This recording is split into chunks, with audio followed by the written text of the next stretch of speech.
The Louie T Network is powered by MusicHead University. MusicHeads, classes in session.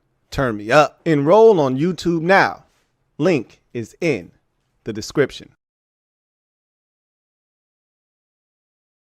Who else could it be but me, your man, Louie T? Welcome to the Command Post Live. You know what it is. Post up. Take command. I, of course, am your Commander-in-Chief, Louie T. Thank you for joining me. So, a couple of topics to knock down today. First order of business.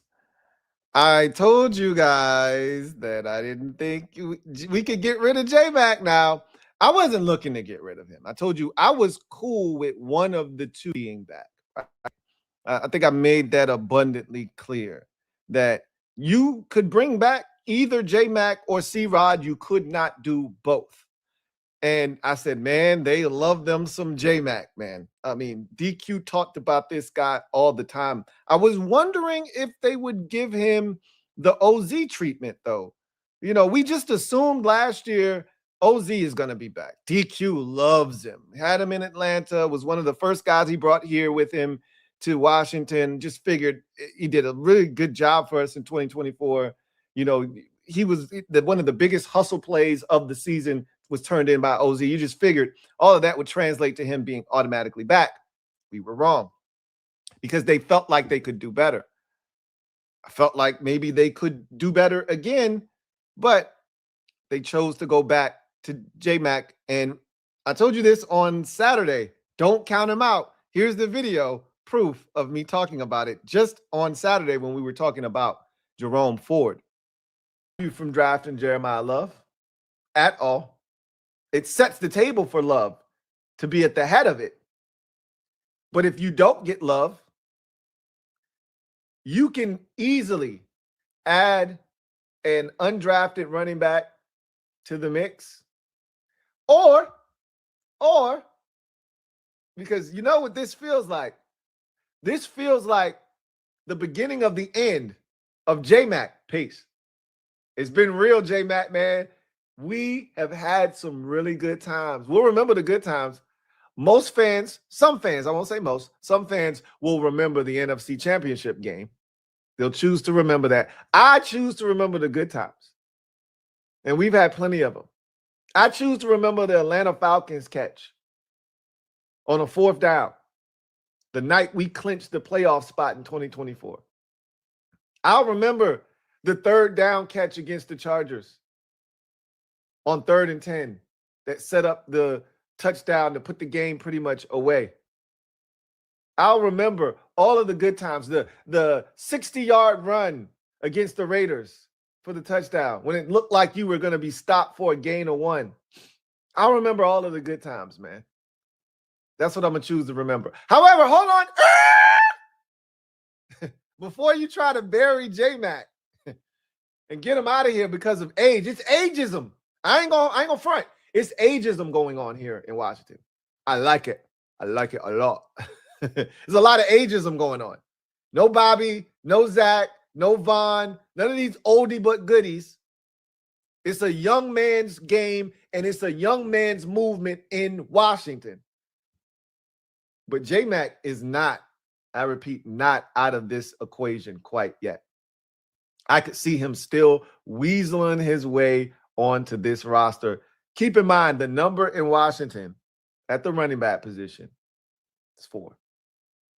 It's always been 4. It's going to continue to be 4. And so you currently have 3. If you draft Jeremiah Love, then you have your 4 backs and you don't need to do anything else.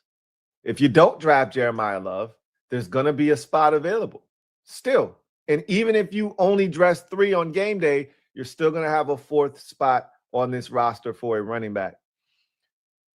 Jeremy McNichols is a guy that they absolutely love. And man, they love them some J-Mack. This from Adam Schefter earlier today. Running back, free agent running back Jeremy McNichols is returning to Washington on a 1-year deal per sources. Washington's current backfield now will include McNichols, Bill Krosky-Merritt, Rashad White, and Jerome Ford. So, as I said in that excerpt from Saturday's video when we were talking about the addition of Jerome Ford. I said, Jerome's in the house. I said, Jerome's in the house. Watch your mouth.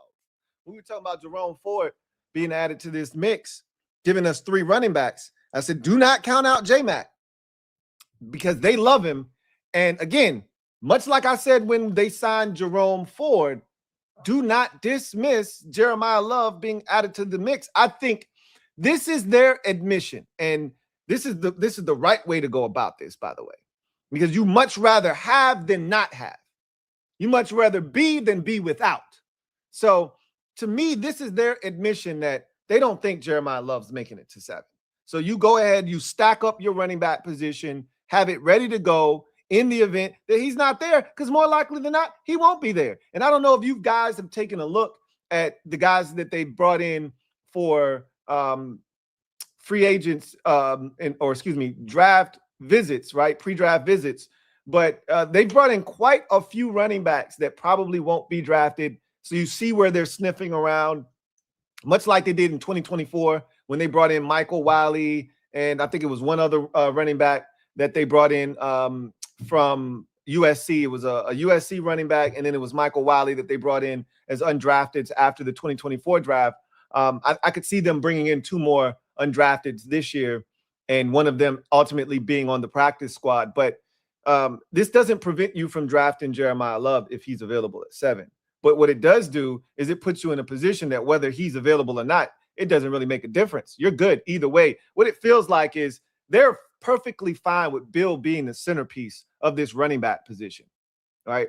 And behind him is the type of depth that's going to get you through a season. Whether you incur an injury or not, you're going to be just fine, because Rachaad White is a better version of Jeremy McNichols. Now, Rachaad White might not do the things that Jeremy McNichols does on special teams, right? But Rachaad White is going to do every single thing that Jeremy McNichols does, but at a much higher clip. Okay, so you've upgraded the running back position as a whole, and the depth of this position is better than what we've seen in the past. Again, the depth wasn't terrible last year when you came into the season with Bill, Austin Eckler, J-Mack, and C-Rod. That wasn't terrible depth. There just wasn't a guy that you just truly believed in other than Bill, and we knew they were going to make him earn it. Even when guys were banged up, Eckler was gone, they still refused to give Bill the lion's share of touches last year. So this year it's going to be different. He's going to come into camp as the guy. Now, what he does with that opportunity, how he handles and conducts business is up to him. If he holds on to the football, we've seen the video of him out here working, on these violent cuts that DQ has talked about, working on his agility, getting in and out of cuts, and trying to maximize runs and also be efficient with his movements. No wasted steps, no wasted motion. Make sure your feet aren't too far apart, things of that nature when you're looking to make cuts, all of that good stuff. He looks like he's ready to take that next step. Hopefully that is exactly what he does. But in the event that he doesn't, there's guys waiting in the wings that can carry the running back position and get us through to complement what we think is going to be a dynamic pass game, whether or not we bolster the receiver position, which we are going to talk about today, or not. This adding J-Mack back to the mix is a perfect way to polish off this position. Now, if they go out and get an undrafted and this guy wows them in camp and J-Mack's on the outside looking in, I don't think anybody would bat an eye if that happened. But ultimately, J-Mack is going to round out what is an extremely young, productive, and very dynamic running back room, right? Headlined by a second-year pro in Ja'Cory Crosby-Merritt, a.k.a. Bill, right? Behind Bill is a guy in Rachaad White who himself has only been in the league 4 years. Behind him is a guy in Jerome Ford who's only been in the league 4 years. So McNichols is the elder statesman in the room, and he'll tie it all together, right? He'll tie it all together. So love the depth that they've provided in the running back room with the addition of all the guys that they've added, and then, tying the room together with Jeremy McNichols. I didn't think he would be gone. I told you guys, do not count him out of this mix. They love him, and they brought him back on a one-year deal. All the running backs behind Bill are on one-year deals. So again, this is why going and getting an undrafted this year and seeing what that guy can provide for you is important. Maybe even drafting a guy in the later rounds. I wouldn't spend a pick on the running back position this year. Maybe that's a job for next year. But ultimately, you're going to have to do something at running back next year. And that could be something as simple as bringing back Jerome Ford next year. Maybe even bringing back and just running it back with this whole crew minus Jeremy McNichols, or just running it back with this whole crew in totality next year. All of them will still be young and still be highly productive in their prime of their careers. So you could easily just run it back with all these guys if they play really well this upcoming season. But ultimately, you're going to have to do something, because much like we talked about the cornerback position last year, the cupboard's going to be bare, right? We talked about that with the running back position. We talked about that with the cornerback position. The cornerback position was bare until they went out and got Amik Robertson. It's still not full. It's only 3 corners under contract, which is why we keep saying they've got to do something at cornerback. And I can assure you, as of right now, cornerback is absolutely going to be one of our 6 picks in the upcoming draft. I can assure you of that, based off of what has been done in free agency. Even if they add another guy or 2 in free agency, corner still feels like a position that they will draft in 2026. Running back could easily be added to the list based off of everybody being on one-year deals. I think you can wait. Go undrafted this year. But right now, there are only 2 positions that I feel 100% confident that they're going to draft. Center, corner. I think I'm ready to add wide receiver to that list. And so we're going to talk about the receiver position today. I want to start off by saying thank you to everyone who voted in the poll that I put up last night, or yesterday afternoon when we were live together. I put up a poll basically asking you guys, what did you want to see me do first in terms of the draft? What position did you want me to watch and break down? And it was overwhelming that the receiver position get my attention first. There were almost 1,000 votes. Receiver position won with 64% of the vote. No other position gained more than 12%. So it's receiver, and I'm not mad at it. I love the receiver position anyhow.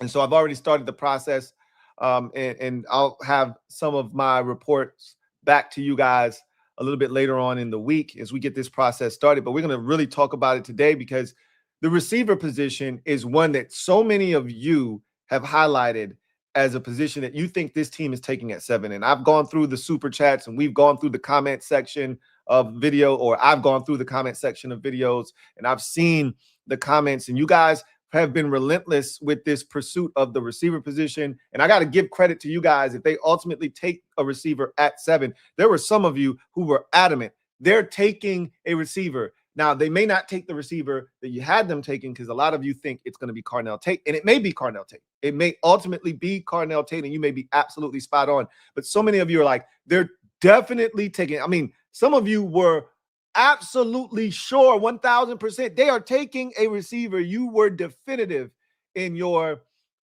statement that they're taking a receiver. I'm still a bit hesitant to be that absolute with how I feel like they're going to move at 7. I believe they've afforded themselves the opportunity to do whatever, floats their boat. Whatever is the best player available, I think that's what they go with. And it could still be an edge rusher. It could still be a linebacker. It could still be Jeremiah Love at the running back position. It could still be safety Caleb Downs. I have no idea how they view this draft, but here is a theory that's floating out there that I do. And I told you, I love the community that we've created, because it allows for different pockets of conversations, different vantage points and perspectives to come to the table, and we can all kind of address them and, parse through them and open up dialogue and for me, open my mind to different vantage points, because sometimes I can get tunnel vision and see it one way. And when you guys come with your theories or your vantage point, and I may not have thought about it from that angle or perspective, it helps me to look at it from a different lens. And this is one of those times where I had tunnel vision and we're not taking a receiver. And I'm starting to see this theory floating around that, hey, look, Adam Peters has swung and missed twice in the offseason at receiver. He swung big for Alec Pierce. Everybody struck out except the Colts there. He was never going to leave Indy as long as the deal was comparable. He went back to Indianapolis, but Peters was rumored to be involved in that sweepstakes. He swung and he missed. He stepped out of the batter's box. He took a couple of cuts. He stepped back in. He dug in, and he got in his stance, and he took a hack at wide receiver Romeo Doubs. Swung and missed again. Took a step out of the batter's box, readjusted his grip, hit his cleats a couple of times, knocked the dirt out of those, stepped back in the batter's box, and now he's got that bat waggling, and he's ready. And he's sitting dead red fastball potentially at receiver. And if he swings this time, he won't miss. And that's what a lot of you think, because they've taken such big cuts at receivers this offseason. They're not just going to settle for the position being Brandon Ayuk, Traylon Burks, De'Ami Brown, or Van Jefferson, and the two guys that are youngsters on the roster in Luke McCaffrey and Jalen Lane. They're not just going to settle with that group at receiver. And if you look at the way that this offseason has gone, if you look at the tenor of this offseason, that jibes. You guys aren't wrong. With the way he's attacked the defensive line, he didn't just go and say, well, we need some edge rusher help. We need some defensive tackle help. He said, no. We're going to go overkill, okay? We're going to murder these positions to the point where if a guy goes down or we can't rely on this guy, we got another two guys that can step in. We're going to be fine. He didn't have to do anything at tight end. We wanted him to do something at tight end. We were scared he wasn't going to do something at tight end. And what did he do? The thing that we wanted him to do at tight end, add a pass-catching threat. We were nervous at safety. We didn't think he was going to do anything. What did he do? He added a physical freak at the safety position in Nick Cross. We weren't sure how they were going to conduct business at running back. Were they going to add one or two running backs? They added three running backs, including a familiar face in Jeremy McNichols.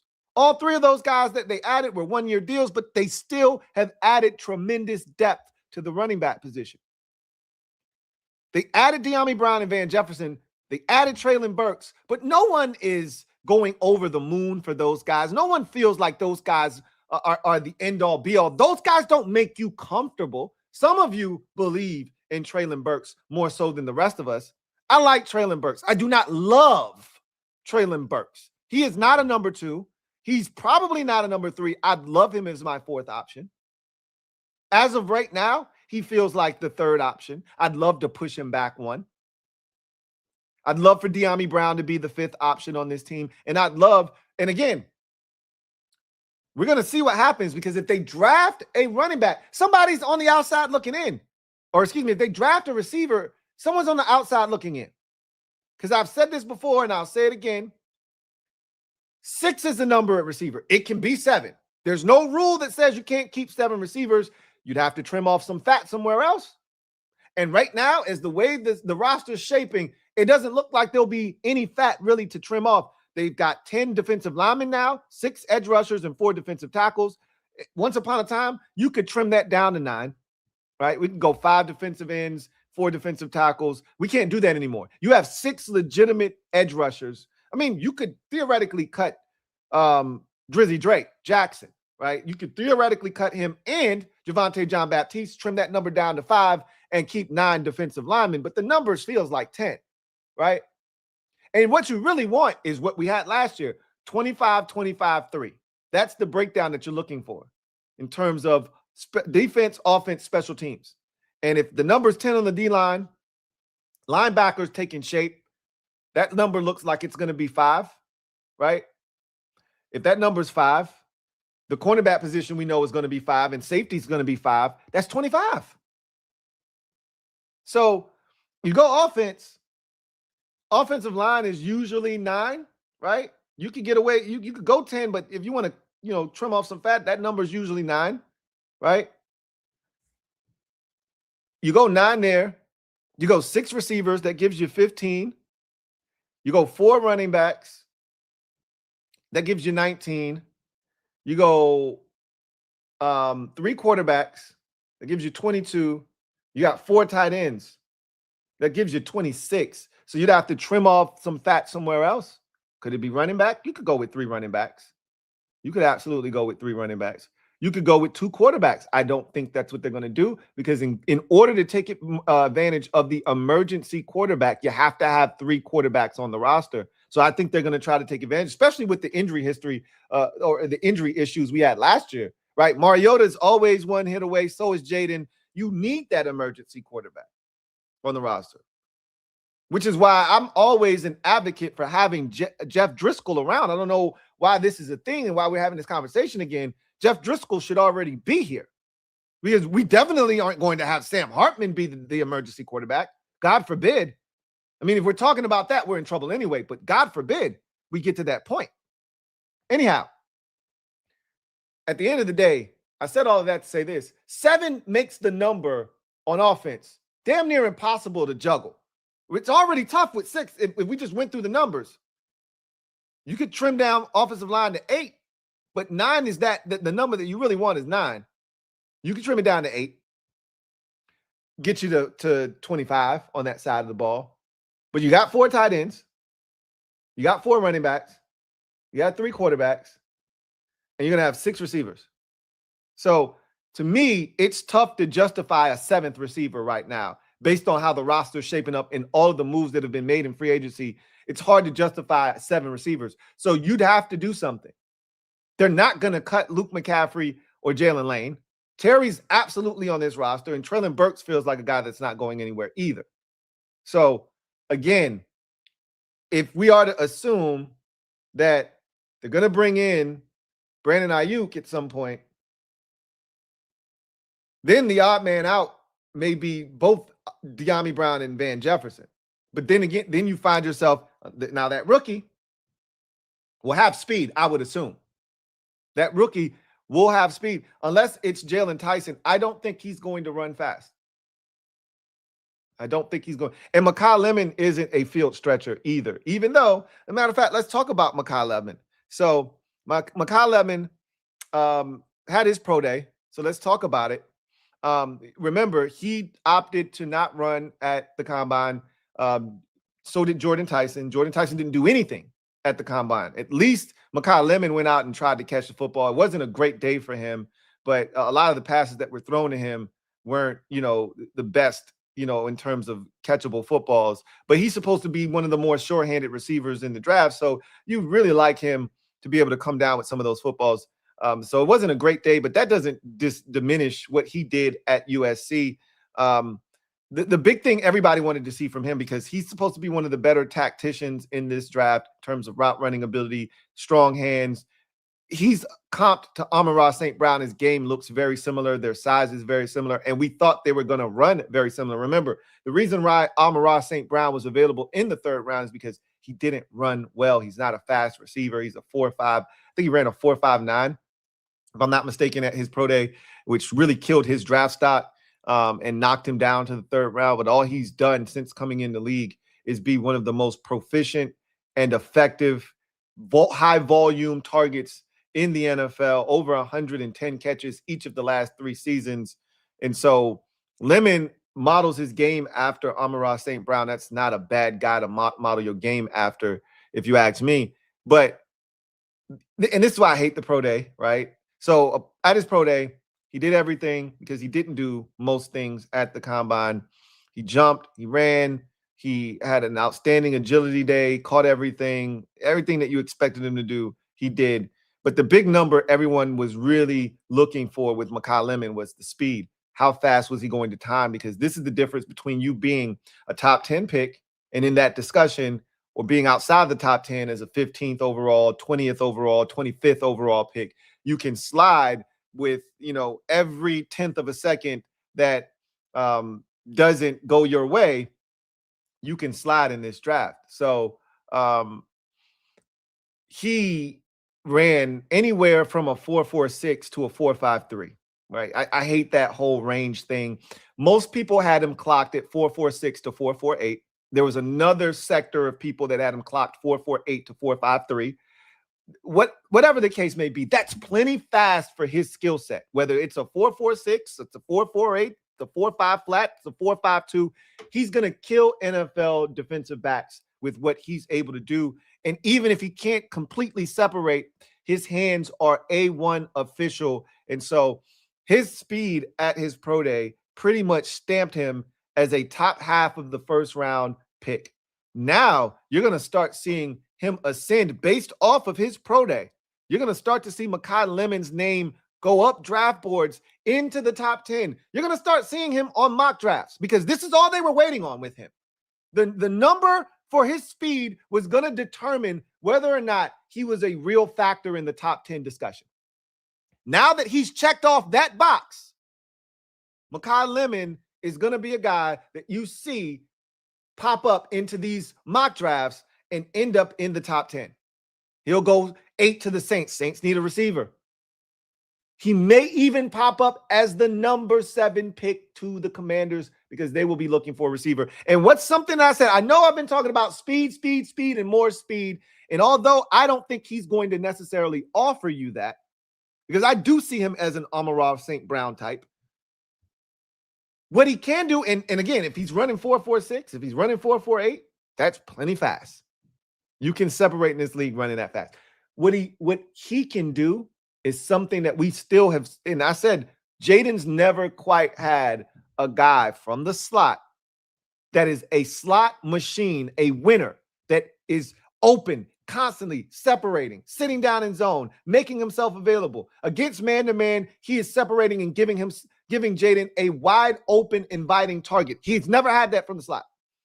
He had OZ and he had Jamison Crowder in his rookie season. He had nothing last year from the slot. Nothing. Absolutely zero. Which is why I was very high on Wan'Dale Robinson as a free agent target if they decided to go in that direction, because we don't have a guy, and we never have had a guy for him that is a winner from the slot. Makai Lemon would be the first that Jaden Daniels could be attached to in his career that can win for him immediately in the slot. And thus, he is a guy you cannot dismiss from that discussion. If you're going to start talking receivers at 7, which is going to become a very prominent conversation because of what has been talked about already, which is the fact that Adam Peters swung twice and pretty hefty cuts, I may add, at the receiver position. You know, just missed out on Alec Pierce, just missed out on Romeo Doubs. It means that they want to add a receiver. And it also adds to that Terry conversation. We can't bury our head in the sand. I just ultimately believe in Terry McLaurin. And until Terry proves me wrong, I can't see a way in that Terry, if healthy, doesn't bounce back and have a massive season in 2026, which would put all of the rumors to bed. They're not getting rid of an ultra-productive Terry McLaurin. I don't give a shit how old he is. Not getting rid of it. The only way you move on from Terry, I don't care how big the number is next year. I don't care how big the number is. The only way you move on from Terry McLaurin is if he doesn't perform up to the standard of his contract. The standard is the standard. Last year, he did not meet the standard, and that was partly the organization's fault, but it was also partly his fault for not getting that deal done, for those two sides not coming together sooner, getting it done so he didn't have to miss as much time, so his body could be prepared for the upcoming season. We've never seen Terry McLaurin's body break down on him during an NFL season in which he was a part of the entire process. I assume we go back to that this year, and we go back to Terry being the reliable, dependable, accountable receiver that he's been throughout his career, stands for last season. But it's a conversation nonetheless that drafting a receiver in the first round sets you up to replace Terry McLaurin, so that if you don't want to be in the Terry McLaurin business any longer after this season, you can get out because you've already drafted his replacement and have a number 1 receiver waiting in the wings. That is the real question. If they go 7, will they go for a McLaurin replacement, or will they just go for a guy that they look to complement Terry? These are all really fascinating discussions. There are going to be so many different positions that we look at heading into this draft, especially at number 7. Could you take a receiver in the 3rd round? Sure, you could. Again, if they don't do something at center, it's hard for me to envision them going anything other than center at 71. Now, you could go center in the 5th round. There's nothing that says, because if you're going to start Nick Allegretti anyway, which I think is going to happen, right? Whether they draft the center in the 3rd round or the 5th round, I think they're going to start Nick Allegretti anyway. If that's the case, then you can take a 5th round center. Take a guy that you believe in. He may not be ready to go right out of the packaging, but you give him a year, you give him the first 8 weeks of the season, whatever the case may be, to get his bearings, to get that experience, get those reps, to show you that he's ready for this jump in competition.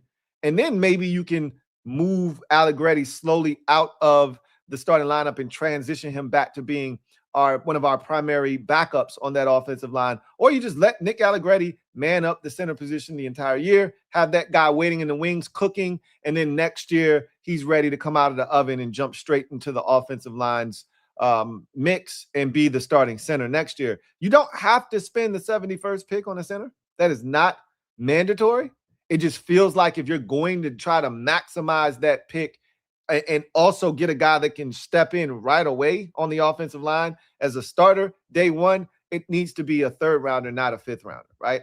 There probably is a significant drop off from the 3rd round to the 5th round when the Commanders will select again. So I believe that 3rd round is probably reserved for a center if they don't have one by then that they've added to the roster in some way, shape, or form.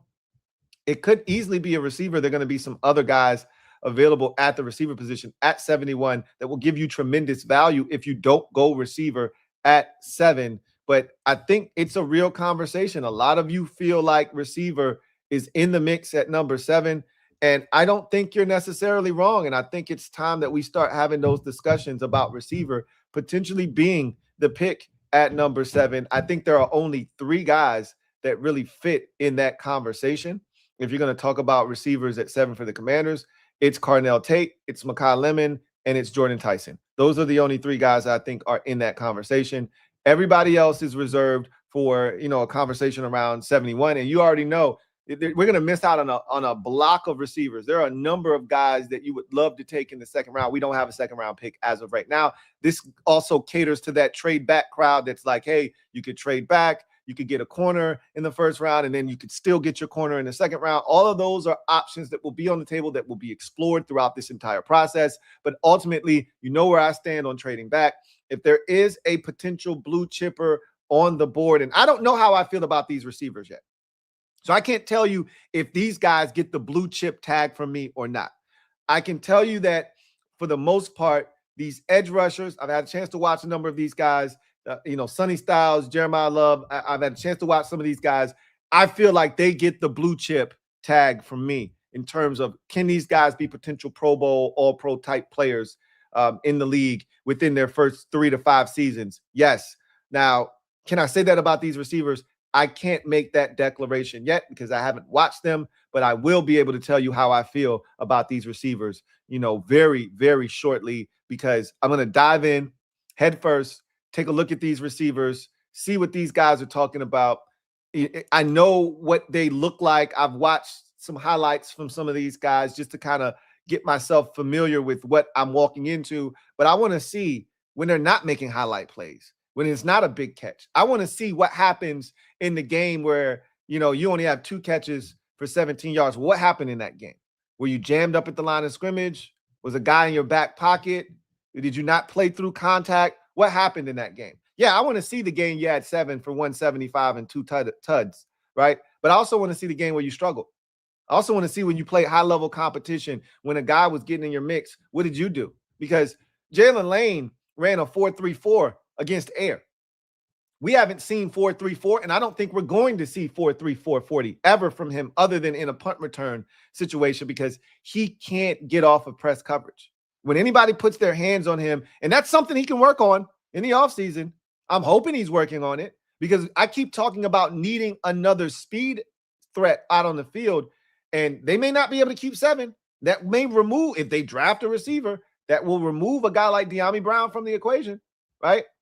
That'll put him in. As it stands right now, I don't think we have any reason to worry about Dyami Brown getting plucked from our roster should we cut him and put him on the practice squad. I don't think we have any issues with him being on the practice squad and protecting him every week if we need to make sure that he's here so that if something happens in the receiver position, you got a guy that you know you can trust coming up. Like, that would be the ultimate number 7 receiver, Dyami Brown would be. It would be great if you drafted a receiver, move Dyami to the 7th slot, have Brandon Ayuk, have your rookie behind Ayuk, have Traylon Burks behind the rookie or behind the rookie. I said that right. And then have your 2 guys in Luke McCaffrey and Jalen Lane as your 5th and 6th guys at the receiver position, and you just go to work. That would be so awesome. You would have effectively maximized the talent around Jaden Daniels just the way we wanted them to this offseason if you are to draft a receiver. Now, it doesn't have to be in the first round. Doesn't have to be in the first round because there are going to be some options available in the 3rd round that I think can also be game changers for us. But I think at 7, there is a real conversation about the big 3 in this draft at the receiver position.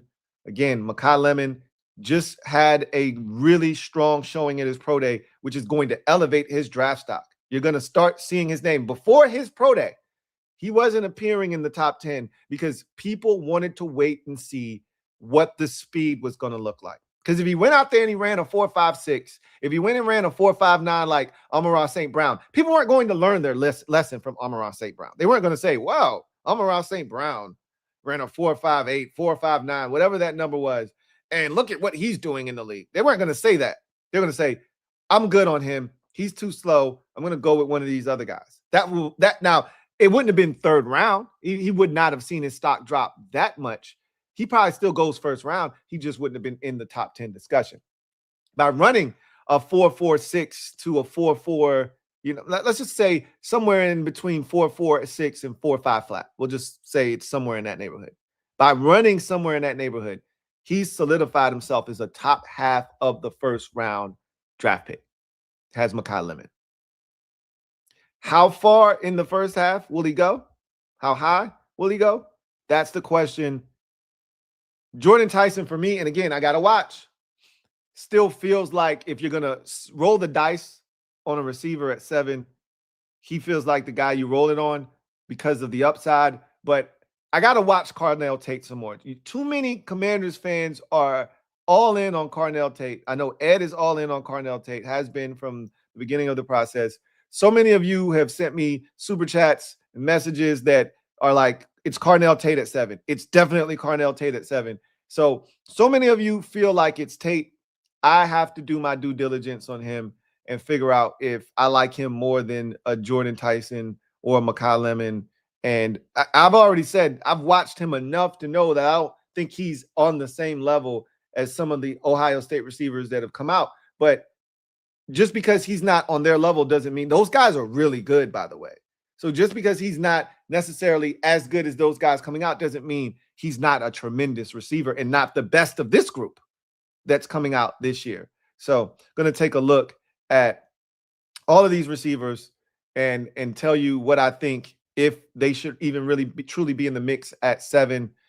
Just so we're clear, receiver does not trump edge rusher nor Jeremiah Love in the pecking order or the pantheon of what this team probably decides to do. I think if you see all of the edges, and again, at 7, something's going to be left. I just saw a mock draft that had David Bailey falling to us at 7. That still isn't real in my brain. My brain, that doesn't compute. Because in that mock draft, because when people make mock drafts, and I'm guilty of this, we do it based off of making sense.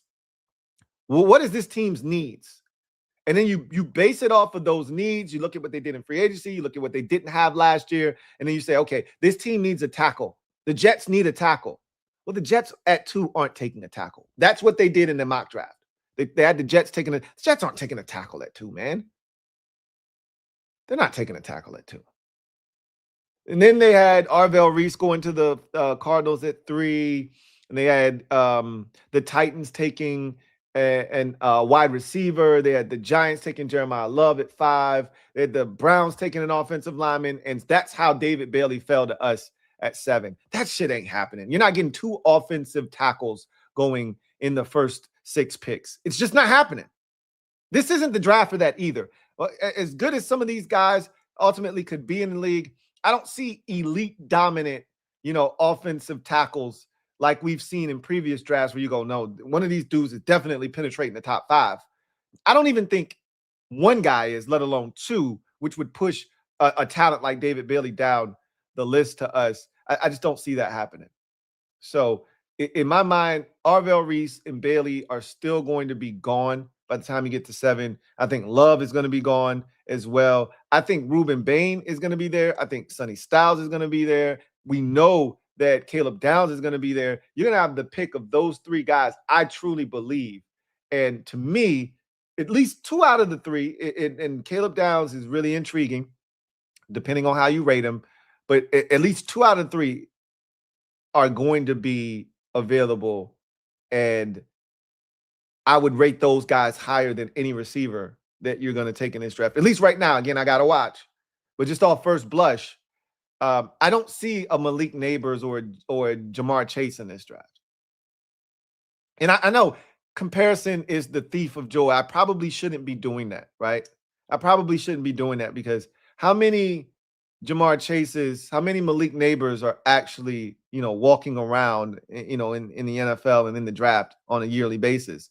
But we know what elite receivers look like and what top 5, top 10 receivers look like. I think the league missed the boat. I was all in on Justin Jefferson. All in. If you go back to that draft class, you go back and watch my videos, I was shocked that he lasted to the 20s. I thought the Eagles were going to take him. I was pissed because I thought the Eagles were going to get him. And they ended up taking Jalen Reagor. We dodged a bullet because they could have had Jay Jettas. Could you imagine what he would have done in Philadelphia? Oh, my stars. They would have never had to trade for A.J. Brown had they done that. But I digress. The bottom line is I know when I see a top 10 receiver. At least I feel like I know when I see a top 10 receiver. And I'm not sure that I see any top 10 receivers in this particular draft. I got to watch these guys now. But Jamar Chase was a no-brainer, right? We saw him as a puppy, as a freshman in the national championship, carving up A.J. Terrell, who was a future NFL, starter. And A.J. Terrell had nothing for him. As a freshman, Jamar Chase was doing this. He wasn't even legal yet. I was like, I need to cover my eyes. I shouldn't be watching this. Because I'm watching a minor right now. But he's so good, right? You already knew what Jamar Chase was well before he came out. Man, basically took a year off and still was a top 5 pick. I'm going to be honest. I wasn't the biggest Marvin Harrison fan last year. I wasn't. I liked him. I did not love him. He didn't have the best rookie season, but he's super talented. But I didn't think he was better than some of the other guys. Last year's draft was loaded with high-level talent. But Malik Neighbors was the cream of the crop, and he looked the part. I don't know if any of those guys look like that. So it's going to be hard for me to just, we need a receiver. Take this guy at 7. We'll see. Edge rusher. And if Bain is really like that, that trumps receiver for me.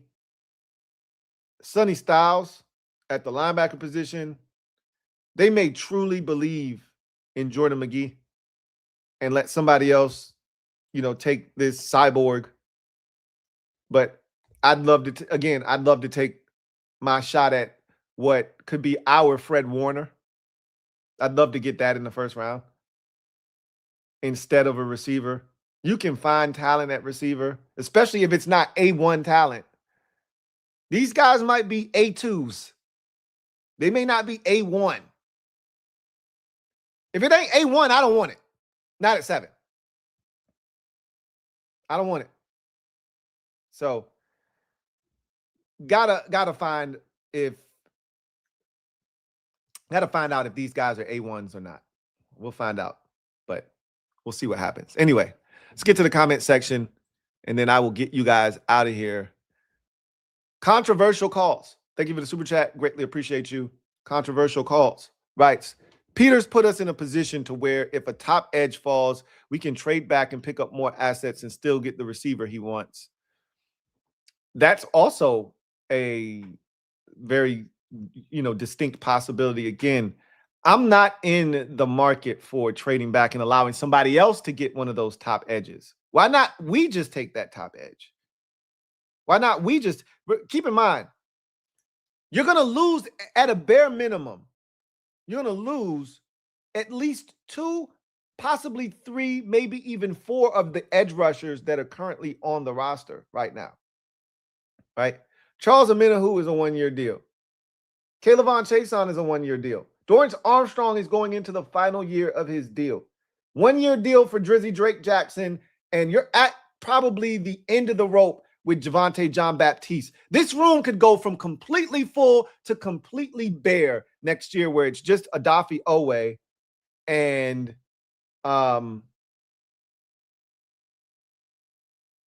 that's it. I mean, 1-year deal for Dietrich Wise as well. It would just literally be Adafi Owe, essentially.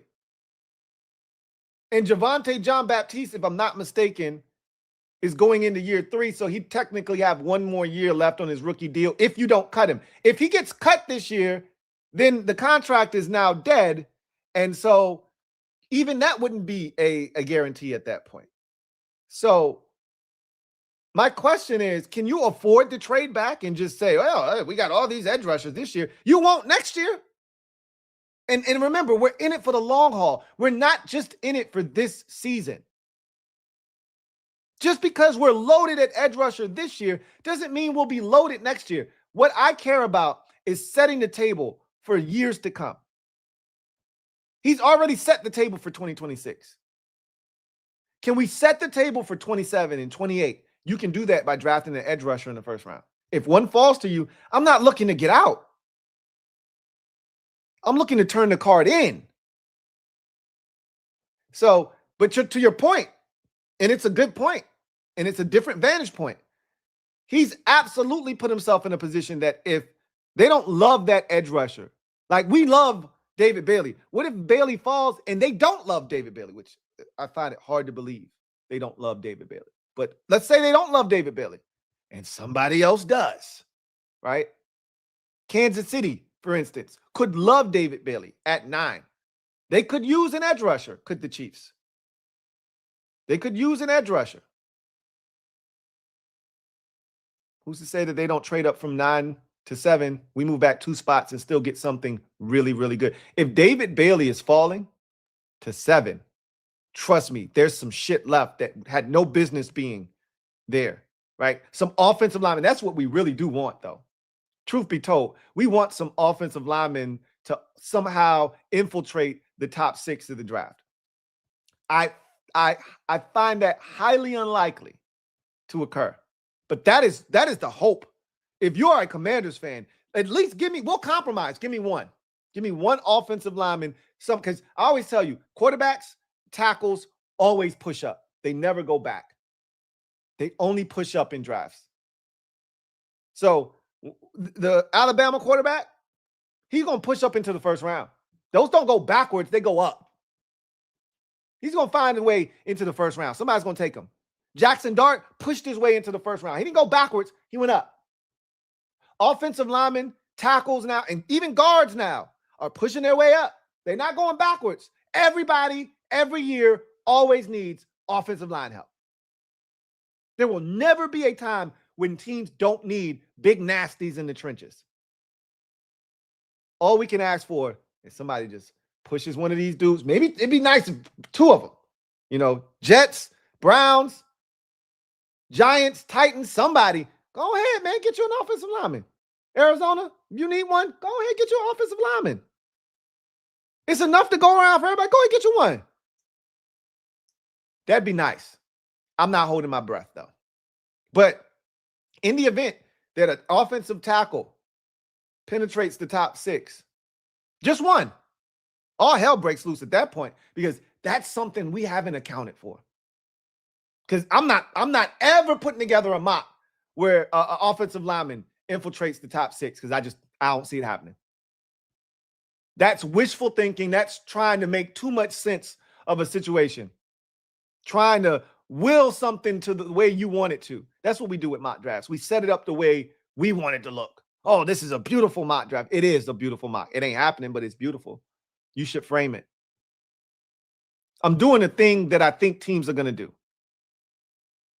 I don't see anybody taking an offensive lineman this year, but I hope I'm wrong. Because if it does go down that way, to your point, controversial calls, Peters has set us up where we don't have to take that edge rusher. We can let somebody else come up and take that edge rusher. Move back because, again, probably in their minds right now, and they playing out all kinds of scenarios. That's what you do this time of the year. You're starting to set your draft board up. You're playing out this scenario. What if this guy's available? What if that guy's available? What if this team calls and these guys are on the board? What do we do? What if this team calls? We can move back 2 spots. What if this board looks like this? They're playing out all these scenarios, right? And I've always said, really, Kansas City at 9 is really as far back as I would truly want to go. Like, you know, if somebody calls from 12 or 13, you're listening, right? It's going to take a lot to get me out of the top 10, completely out of it. Again, this is my stance, and it's not going to change. We earned the right to draft something elite at number 7. We suffered through a miserable 2025 season, not to trade back to 12 or 13 and get a solid player and get multiple solid players. Oh, we got a second-round pick now. Great. Is that guy a Pro Bowler? Probably not, but he's a really good player. That's awesome. I want the Pro Bowl All-Pro type player. And again, not to say you can't get one at 12 or 13, not to say you can't get one in the second round. We see it happen every year. Do you trust? And again, I love Adam Peters, but until like this is, I guess I'm lying to you. I guess I've lied to you guys because I've said the only PTSD that I have left is winning in consecutive seasons. Till they do that, I'm going to be hanging on to that. You know what else I'll be holding on to? I'll keep holding on. I'll keep holding on. You know what else I'll keep holding on to? Second round picks for this organization. Until we knock it out of the damn park. Consistently. Sam Cosmi is an outlier right now. He's an outlier. Go look at the Commanders / Washington football team / Redskins second round history for the last 20 years. Go all the way back to 2005 and just work your way up and look at how dreadful it's been. And this is recently too. 2024, the jury's still out. 1 out of 3 ain't bad. It ain't good either. You got 3 second round picks. At least 2 of them holes need to hit. And right now, we sitting on 1 for 3. And the jury's still out on Mikey for some of y'all. I believe in Mikey Samer still. But the jury's still out for him. I don't think any of us believe in Johnny Newton right now. And this is a big year for Johnny because you're getting a defensive scheme change, one that's supposed to fit his skill set. He's supposed to be able to shine in his defense. We'll see. We'll see. All this chaos and confusion that they're supposed to cause up front. Let's see if he's able to benefit from it. I just feel like Johnny Newton's he's a Jaguar, as I like to say. He's ordinary people. He's just ordinary people. That's all he is. We've already taken it slow. Take it slow. We tired of taking it slow with Johnny Newton. And Ben Simmons, he gonna get a shot to be what he was meant to be, which is a damn H-back. The problem is you don't draft H-backs in the second round. So as of right now, that 2024 second round looking real suspect. Game recognized game, and that second round ain't looking familiar right now. Trey Amos has a chance to show us that, hey, we got it right in the second round in 2025. We'll see. Started out really good. It didn't end well. It didn't end well, but the injuries, I think, had a big part in that discussion and how he looked towards the end of that run. But it didn't end well. So he's got to show and prove. And I don't want to put that trauma on Adam Peters, but until he breaks that cycle, we don't do second round picks, y'all. I hate to be the bearer of bad news.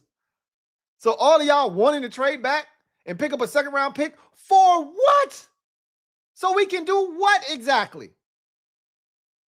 Pick another guy that's going to come in here and piss us off? I know that's not the right mindset to have, right? The next one is going to be the best one. That's how you got to approach this. I'd much rather just stay at 7, where we've seen Adam Peters in the top 10 do damage before. Jaden Daniels. Let's see if he can't recreate that magic again at 7 with another top 10 pick. But all of those options are on the board. You're not wrong.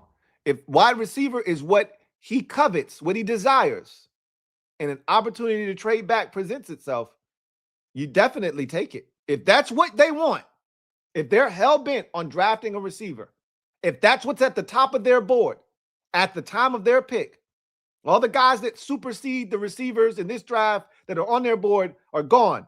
And at the top of their board is Carnell Tate or Jordan Tyson or Makai Lemon, and an opportunity to trade back comes about, and they feel good about 2 out of the 3 guys, and you're only moving back 2 spots, so one of them is guaranteed to be there, knock yourself out.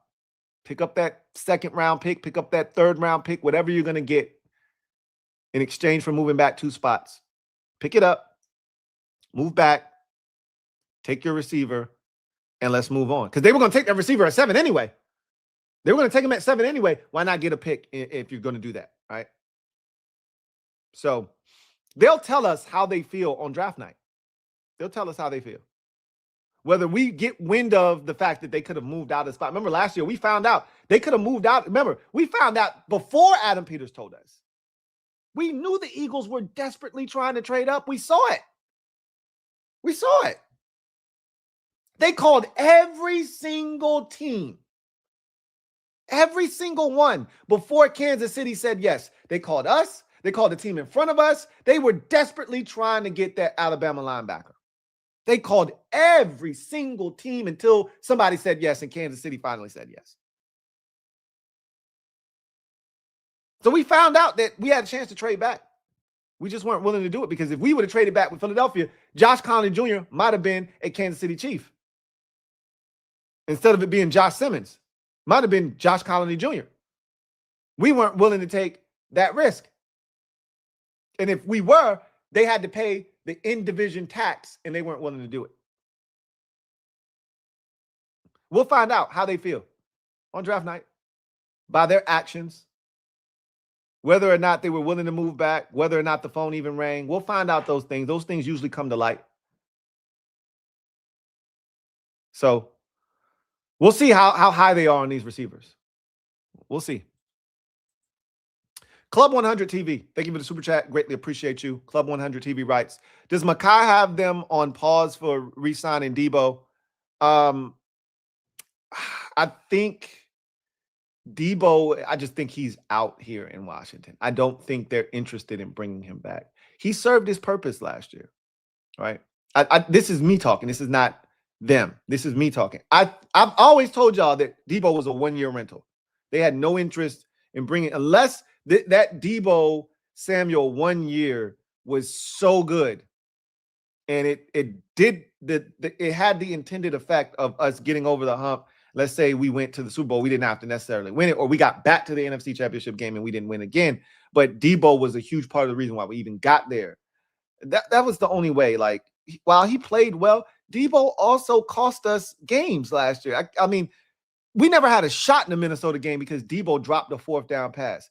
The Kansas City Chiefs game goes totally different if we go down, and even if it was just a damn field goal, that game goes totally different with the turnovers that we forced on those first 2 defensive possessions and how we played to Kansas City in that first half. To only be tied was a travesty, and Deebo was the reason why, because he had a damn football go off his hands, off his face mask, and picked off. Deebo he was good last year. He wasn't great. He started off great. I don't think they have any intentions of bringing him back. Like Makai Lemon isn't the reason that Deebo isn't here and that they can potentially get, because again, somebody's going to sign Deebo. I don't think Deebo's in that holding pattern where he's got to wait till after the draft. He may be considered one of those veterans that has to wait until after the draft to see what teams don't get a wide receiver, and then his phone starts to ring. I think he gets signed this week by someone. There's Deebo Samuel, right?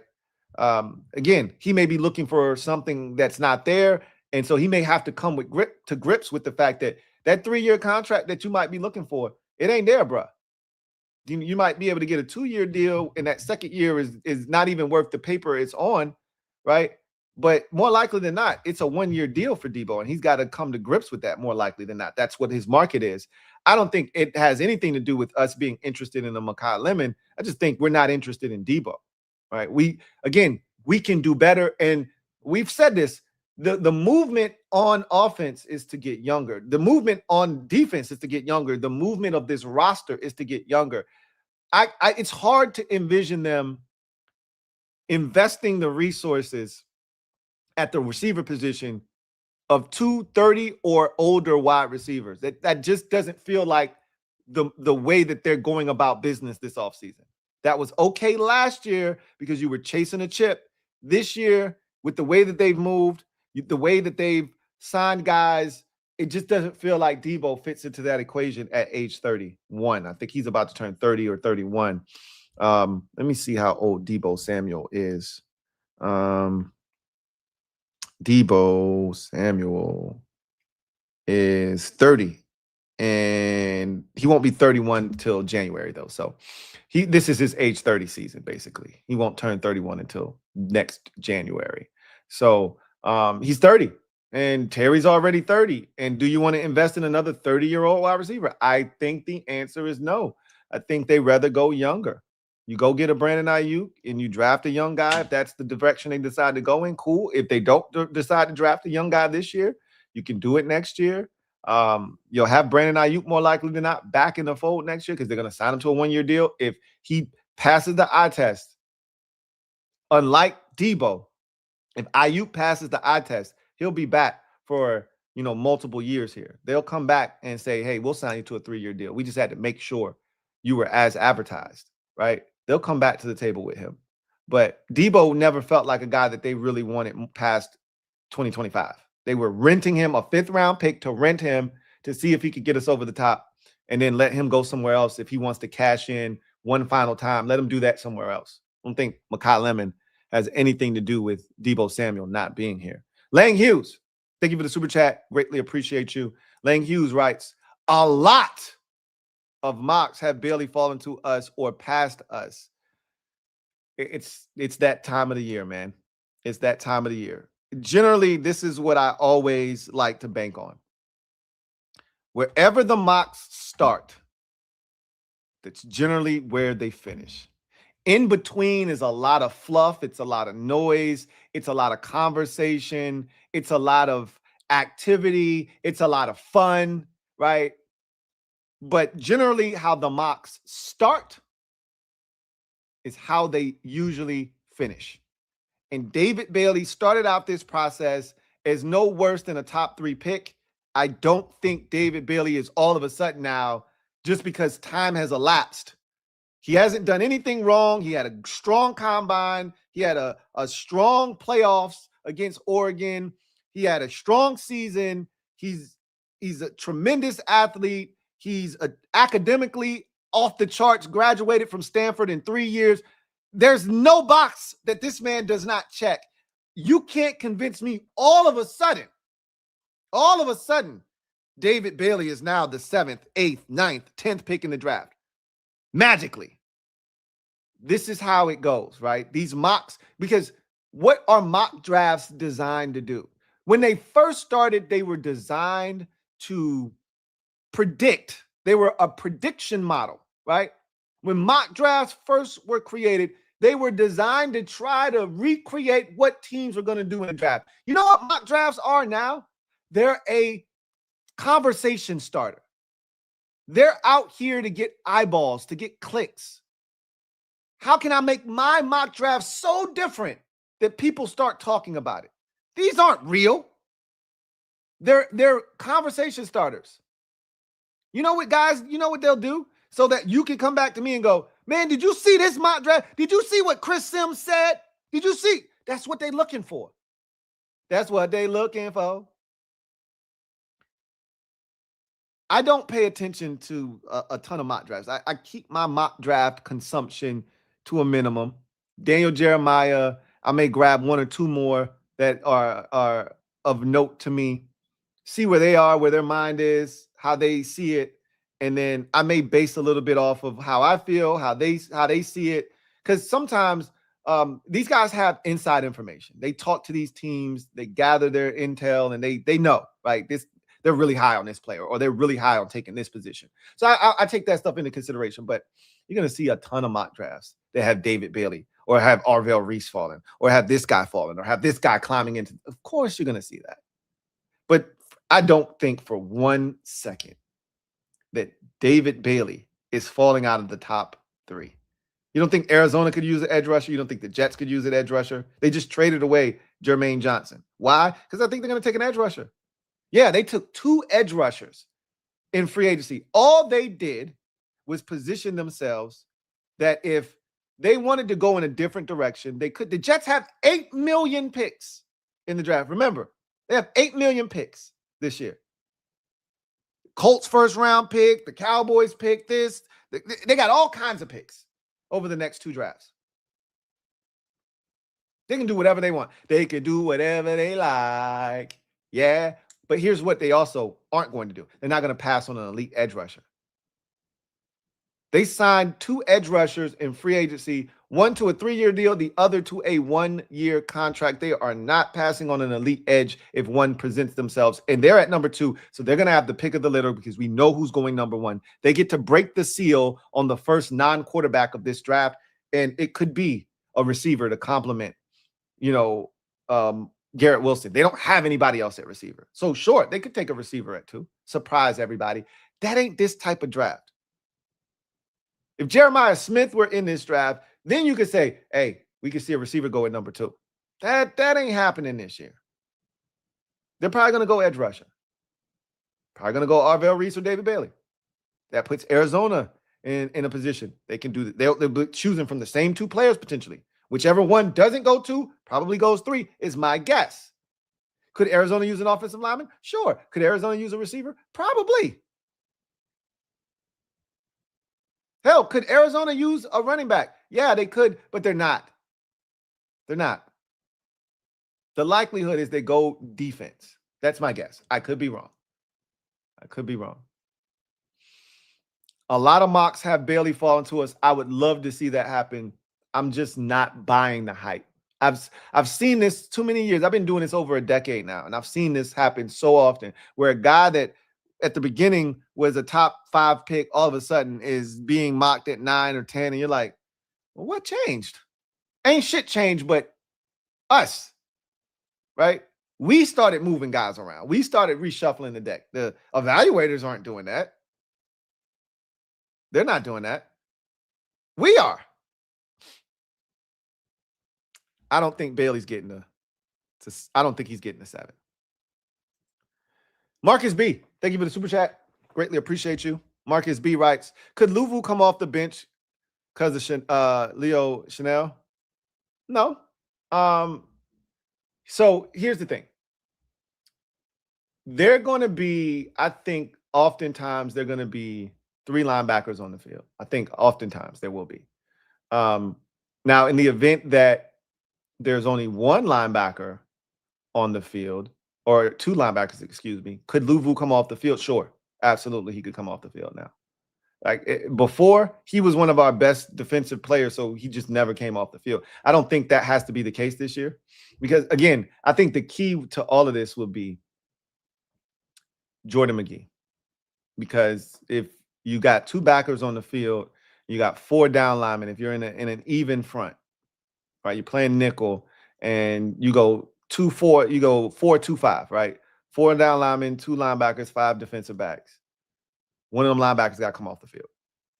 If Jordan McGee is like that and he is, your middle linebacker, the Mike is staying on the field. And right now we think that he's going to be the Sam, right? We think that Leo Chanel is going to be the Sam. He stays on the field as well. Whether he's the Will, the Sam, it doesn't really matter. If they feel like he can't come off the field, which he strikes me as one of those dudes that ain't coming off the field. So if McGee joins him as one of those guys not coming off the field, then yes, Louisville could be sent to the bench in that instance. Or when they go to they could go to a NASCAR type package, because more likely than that, that might be on a 3rd down when they decide to, take a linebacker off the field. If that's the case, then you could make Louisville one of those guys standing up rushing, right? I think you better suited just having Adafiowe, Kaylavon Chason, Charles Amenahu, and Dorrance Armstrong all on the field rather than having Frankie Louisville be one of those dudes. If you're trying to actually get to the quarterback. But I think it's going to be really interesting to see how Frankie is used this year, because this is also the last year of his contract. And last year was a down year. And defensively, the way it's set up, he's going to have a chance to be on the field, but it's not going to be as consistent as it was the first 2 years. His role in this defense, because I think they envision Leo Chanel being the Andrew Van Ginkel of this defense. That's what I think. A lot of people think that role is going to be assigned to Frankie. I'm not sure that it is, because Van Ginkel rushes off the edge and he drops into coverage and he does a little bit of everything. And Frankie, you already heard what Durante said. I want to get Frankie coming downhill, being isolated on running backs. That's where he's at his best. I don't think he wants him coming off the edge. So it'll be interesting to see how all of this shakes out. It's a great problem to have. But I think Leo is definitely going to make it hard for them to take him off the field, which I guess Louisville would be, in essence, coming off the bench because of him. I don't think that's how the game will start, but when we look at the snap counts, that's one of my favorite things to do the day after. When we take a look at those snap counts, I think you'll see Leo Chanel playing 100%, 98% of the snaps. Meanwhile, Louisville, who was always plus 90 every game last year in 2024, like one of those dudes that rarely came off the field, we can see him playing, anywhere from 55 to 70% of the snaps now. It's going to be a significant decrease, and maybe that'll keep him fresher and have him be more effective. Who knows? We'll see. But it does feel like when they go to that nickel, which I think we're going to be in quite a bit, somebody's got to come off the field at the linebacker position, and that guy probably will be Mikey. Or, Frankie Louisville. Probably will be Oos. Probably will be him. Daryl McFadder. Thank you for the super chat. Greatly appreciate you. Daryl writes, I still do need Bobby and Deebo back just to add mental dogs.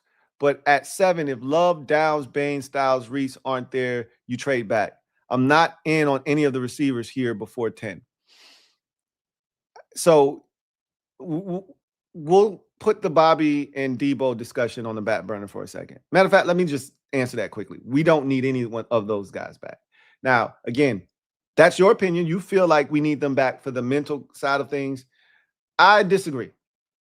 I think you brought in enough dogs in free agency, guys that have won championship pedigree. I think you've brought in enough veterans, guys that have been around the block, guys that get it and understand. I told you how impressive Charles Amenahu is. Leo Chanel is another super impressive guy. Both have Super Bowl championships under their belt, right? Kaylavon Chason, super impressive. Just went to a Super Bowl. Like, you brought in enough guys that get it. We know Amik Robertson is a straight dog. Straight dog. Like, you brought in enough of those dudes, to me, to the point where You don't have to bring back a Bobby or a Deebo for their mental approach to the game. We got enough of those guys now, and they're younger. So I don't think that's necessary, but let's talk about the draft. And you brought up if at 7, Love, Downs, Bain, Styles, and Reese are there. That's 5 guys. All right, 5. Very possible, that all 5 of them are gone. Again, Downs doesn't seem like he's in this discussion. But Downs, if I had to bet on a guy 100%, and I don't like to say 100% because anything can happen. If I had to bet on a guy 100% going to be at 7, it's Caleb Downs. Of these guys, Love, Bain, Styles, and Reese aren't guaranteed. Of the 5 that you named, 3 are absolutely gone to me. Love, Reese, and Bain. Or excuse me, Love, Reese, or so 2 out of the 5 are absolutely gone. And that's Love and Reese, right? Love and Reese are gone. Downs will be there. Bain has a chance to be there. Bain has a chance to be there at 7 for us. If you ask me, Bain, Downs, and Styles will be there at 7, I think, when it's all said and done. When it's all said and done. I think those 3 will be on the board at the time of the Commanders pick at 7. And if those 3 are there, I don't think you trade back. I don't think you trade back. I don't see anybody in the top 6 taking Sonny Styles. Linebacker has not been, is not, and will continue to not be a position that teams prioritize that high in the draft. Somebody might take a linebacker at 9 or 10. You're not, again, I think we had this conversation already. When's the last time we saw a top 5 linebacker? It just doesn't happen. And it doesn't happen very often. You've got to be a rare breed, which he is. But it just doesn't happen very often in this league. And I think you look at the history of those guys and what they've gone on to do for their teams, it doesn't ever really pan out where that guy was worth that pick. We talked about the 2 Devins, Devin White and Devin Bush. That's the last time I can recall guys going that high in the draft at the linebacker position. I know Roquan Smith was a top 10 pick. He worked out for the Ravens or the Bears rather, but he got traded. They still decided to trade him. Devin White didn't work out for Tampa Bay. Devin Bush didn't work out for the Steelers, and they traded all the way up from the 20s to 10 to take Devin Bush. I think that's what teams see when they think about a linebacker, and they just, I'm not doing that. I'll wait till 12 or 13 to take that linebacker. I'm not taking him at 5, right? Or 6. So I think Sonny Styles will be there. I think he'll be there at 7. I think Ruben Bain will be there at 7. I could be wrong about him. All it takes is one team to fall in love with him and say, ignore all of that other shit. This guy is highly productive and going to be an animal in the NFL. This guy eats, breathes, sleeps football. We love him. We're going to take him. All it takes is one team to feel that way about him. And I can see it happening. But if on March 16th, as we sit here today, Ruben Bain, Sonny Styles, and Caleb Downs feel like they're going to be there for the Commanders at 7. None of the other guys that we've talked about will be, in terms of Jeremiah Love, Alvell Reese, David Bailey. Those guys won't be there, to me. So, again, we'll see what happens. We'll see what happens. But you just named 5 guys. There's no way all 5 of those guys are gone by 7. Especially that combination of the 5. Because you didn't even mention Bailey, right? There's no way all 5 of these guys are gone. So you wouldn't have to trade back. In your scenario, you wouldn't have to trade back because at least 2 or 3 of those guys are going to be there at 7. At least 2. At least 2. At least 2 of them are going to be there at 7. And I may ultimately agree with you on the receivers. I can't say that right now. Just the feeling that I get. You know what? For the sake of discussion right now, let me look up Daniel Jeremiah. Let me look up DJ's top 50 prospects. I'm just interested to see where the first receiver clocks in this draft for him. My guess is the first receiver isn't going to, hit the board until like 7 or 8. That's my guess. Let's just see. So this was put out on March the 5th. So he hasn't updated. This is his 3.0 top 50. He hasn't updated it in 2 weeks. So I would assume he's hitting these pro day circuits. He's going to update this here shortly, but this is 3.0. Mendoza's 1. Love is 2. Sonny Styles is 3. David Bailey is 4. So Bailey went down 1. Sonny Styles moved up 2 spots on his ranking. He went from 5 to 3. David Bailey went from 3 to 4. So he went down 1. Arvell Reese went down 1. He was 4. Now he's 5.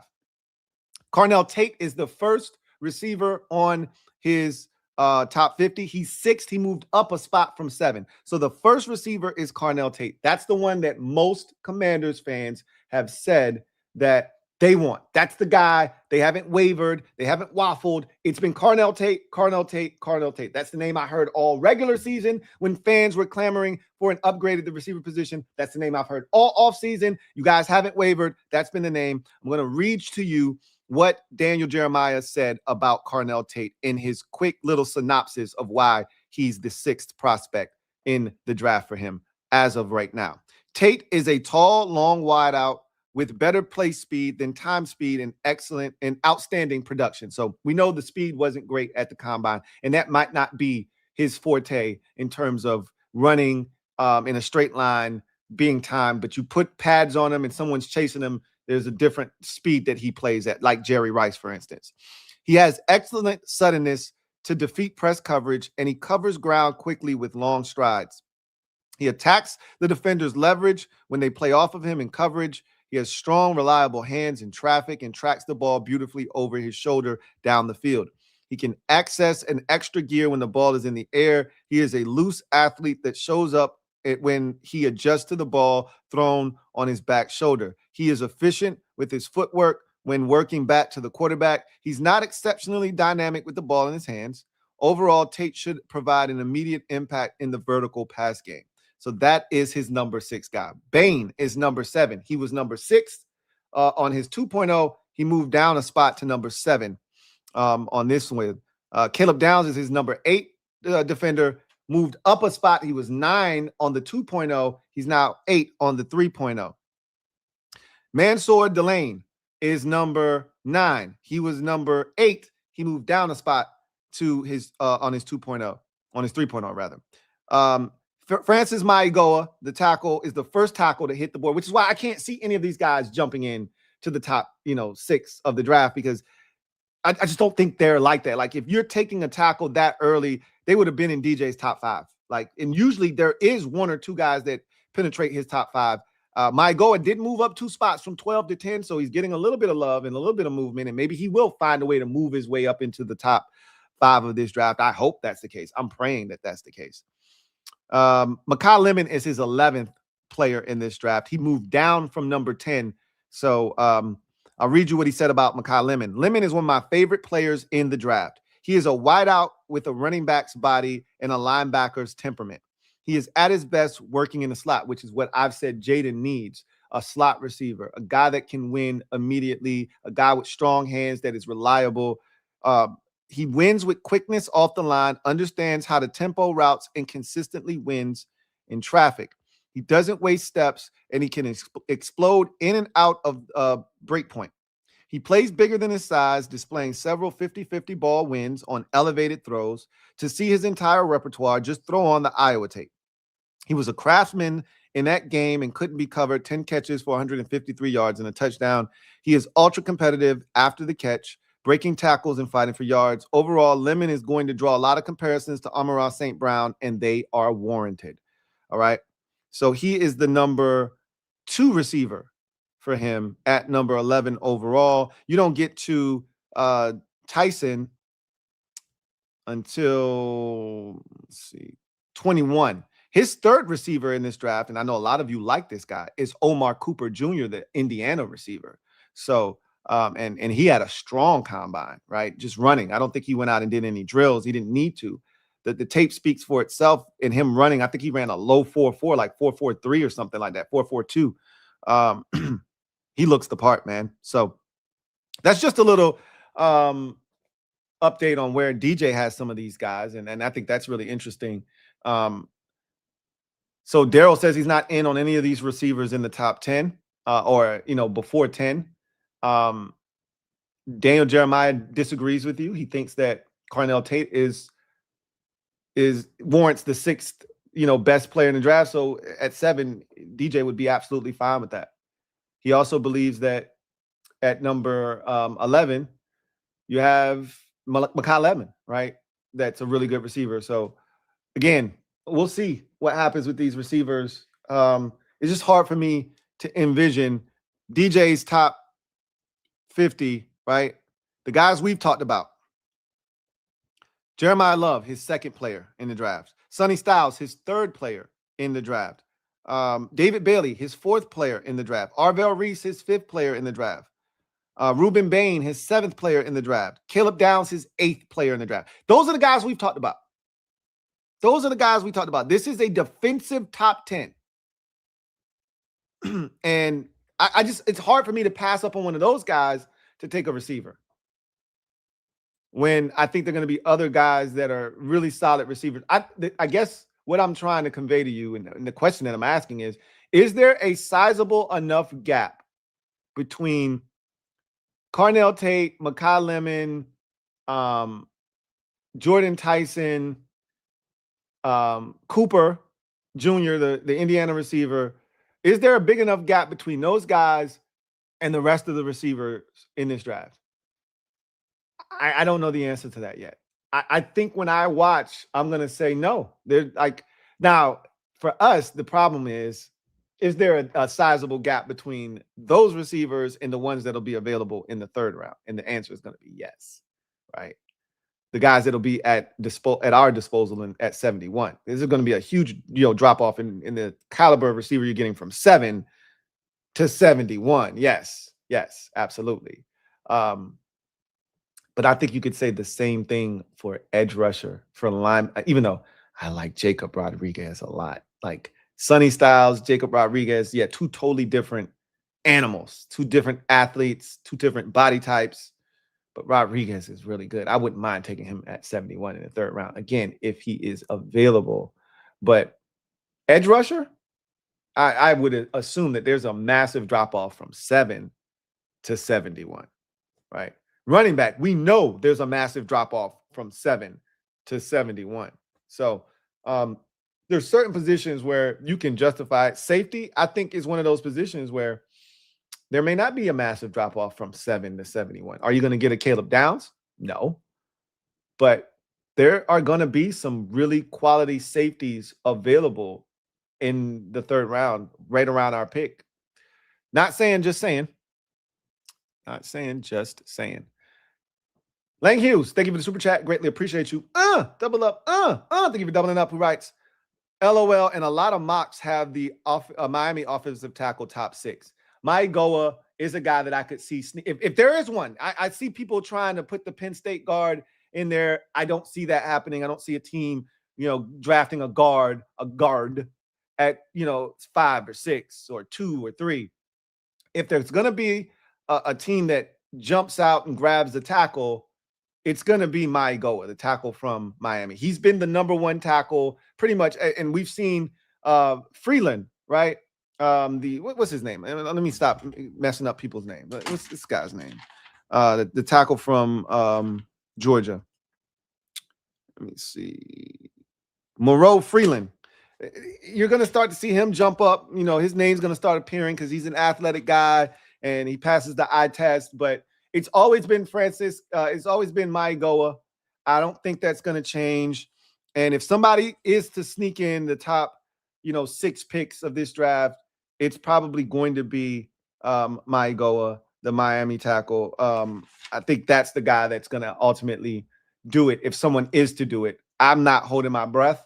But if someone were to do it, I think it would be him. And I would welcome him, Freeling, all of those dudes, as many as you can get. Come on, y'all. Come on. They're going to top 5. They're going to top 6 right there. Come on. I'll show you the way. Y'all want to take them, please, by all means. Because that's going to help somebody like a David Bailey and Arvell Reese fall to us. Right? A Jeremiah Love, even though I still don't think that's going to happen.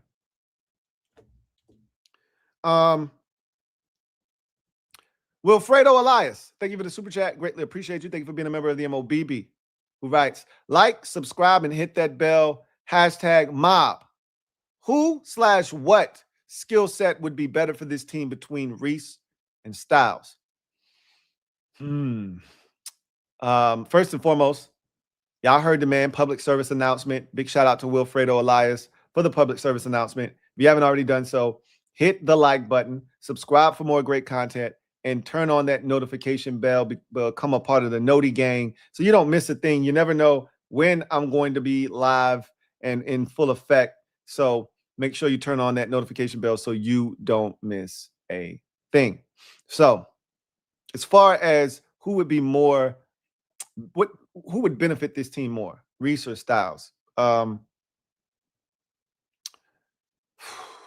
think Reese, because he's such an athlete and he's so versatile, Reese would probably be the more intriguing of the two. I think Styles would have a more defined role. You just throw him in at middle linebacker and keep it pushing, right? You say, hey, Jordan McGee, it's been real, bro. And we love you as a backup here. You ain't going nowhere, but you ain't starting. Right? We're gonna turn this thing over to Sonny, right? I think Reese gives you that versatility. Remember, the name of the game for Durante Jones, our new defensive coordinator, is versatility, versatility, versatility. He wants guys that are versatile, that can move around, that can do different things, so that you're not as predictable as to what you're going to do, how you're going to line up. And I think Arvell Reese, because there's evidence of him hand in the dirt, standing up in the 2-point stance, lining up in the C gap, lining up outside the D gap, lining up in the B gap, lining up in the A gap, moving around, like, off the ball, on the ball. There's so many different things he's been asked to do, and we've seen how athletic he is. He's a better rusher of the quarterback than Styles, and if he ever really truly hones in on becoming a rusher, he could be a difference maker there, and still a guy you can drop into coverage every so often if need be. I think Styles has a defined role as a Mike. So I think the Reese skill set would be more intriguing and would be the one that I think they would be more apt to go with. Styles, while he is a tremendous athlete, you feel like you can find a middle linebacker. Like I said, I'll take Jacob Rodriguez. I don't have to have a Sonny Styles. I'd love to have a Sonny Styles, but I'd take a Jacob Rodriguez in a heartbeat.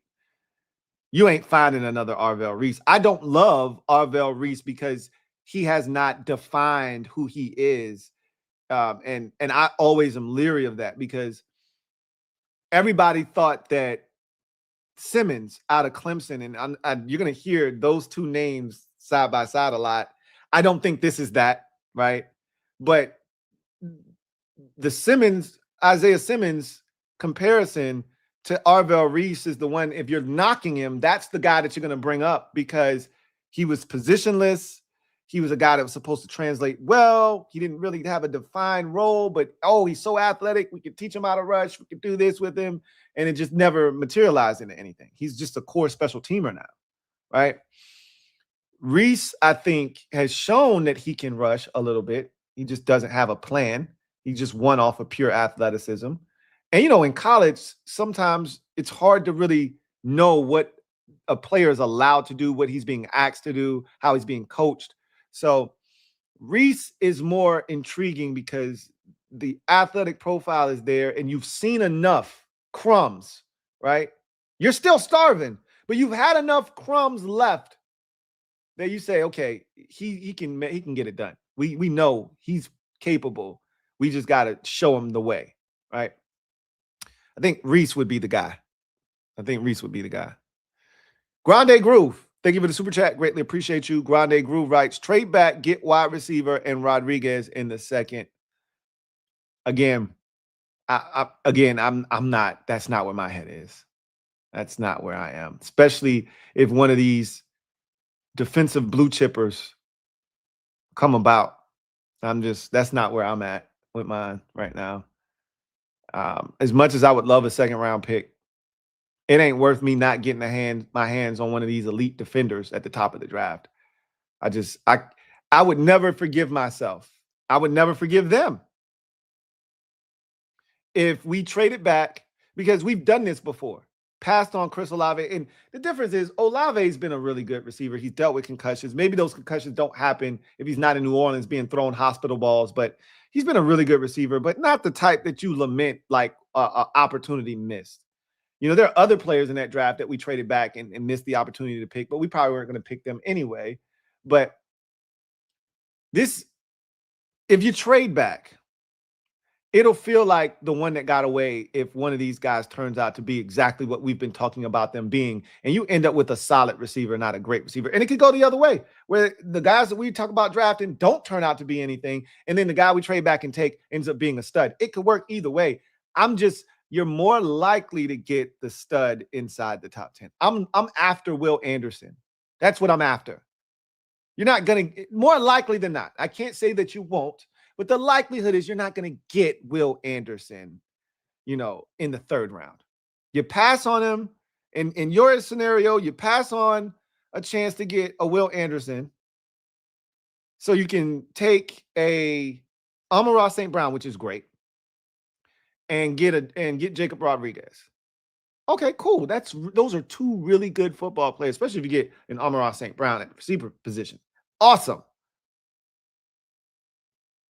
Did you just pass up an opportunity, though, to get a Will Anderson? Because I'd much rather have Will Anderson than Amon-Ra St. Brown.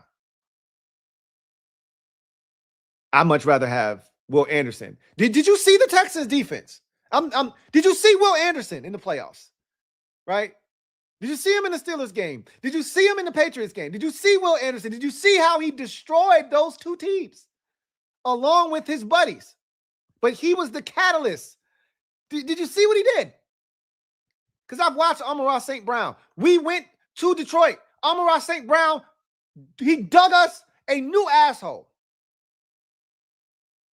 All right? He reached in our rectal cavity and pulled out our intestines, and that shit didn't even make a dent. It didn't even make a dent. I'd much rather have the defender, bro. I'd much rather have Will Anderson. Thank you very much. We sucked in 2025, so I could have a chance, so we could have a chance to get us a Will Anderson. So we could have a chance at some game-changing defensive player. A Fred Warner. We sucked ass in 2025, so we could get our hands on the next guy. If it ain't Jeremiah Love on offense, it needs to be a defender. Needs to be a defender.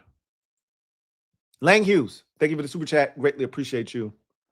Lang Hughes writes, if a team is trash at tackle, they're going to reach. You're not wrong. You're not wrong. Because, I mean, if you're the Jets, they're not taking a quarterback this year. They traded for Geno Smith.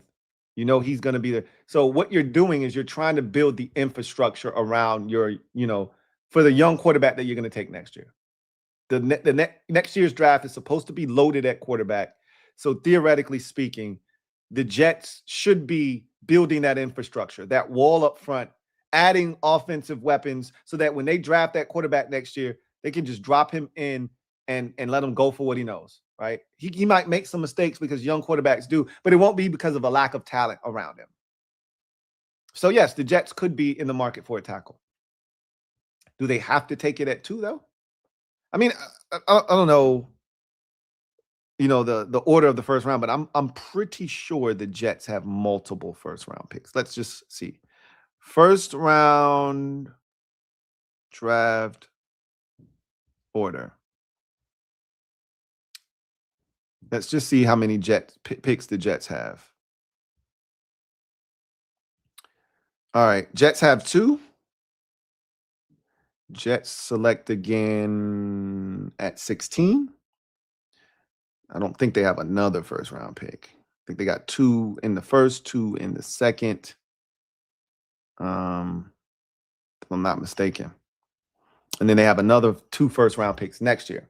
So they could theoretically draft the best player available and then at 16, double back and get their tackle. Monroe Freeland probably will be there. I can't say that for certain, but more likely than not, Monroe Freeland will probably be there at 16. Is a guess. He may not be, but I that's why I say I just don't see. Now again, Browns could take a tackle. Browns could take a tackle. Cardinals could take a tackle. Jets could take a tackle. I highly doubt that they take tackles. We'll see. All it takes is one. You're right. If a team is trash at tackle, they will reach. You're not wrong. Controversial calls.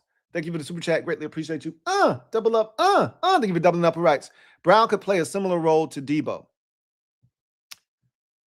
I highly doubt that. Like, Deebo was this physical, get it in his hands by any means necessary type of guy. That is not Dyami Brown's game. Dyami Brown's game is more so predicated on speed, winning vertically, get it in his hands right now. He can make something happen, run after catch, but he's not running dudes over and things of that nature. He's not a chump with the ball in his hands, though. We've seen him lower his shoulder, and that Tampa Bay game is a great example. Lower his shoulder and run through an arm tackle and pick up yards after the catch, things of that nature. But, Deebo was a guy that we've seen his work. You remember the Cowboys game on Christmas Day where his helmet comes off and he's stiff arming dudes and, just bulldozing his way down to the 1 yard. We did the Giants game, the very first game of the regular season, that touchdown on the, the jet sweep or whatever it was that he was able to score on, bouncing off of guys, diving. Like, that's Deebo. That's not Dyami Brown, right? But there will be a role for Dyami Brown, assuming that he isn't the 7th receiver on this roster. Should be a role for him. Beyond, Football Beyond. Thank you for the super chat. Greatly appreciate you. Big shout out to Football Beyond. Controversial calls. Thank you for the super chat. Greatly appreciate you. Controversial calls writes, both play well in space and are good with yards after catch. I don't disagree with that at all. They're two different type of players, though, right? Deebo's a physical, football player, one that there's really little to no finesse in his game. And Deebo's not making anybody miss because he's juking them. Dyami is more likely to make you miss because he juked you.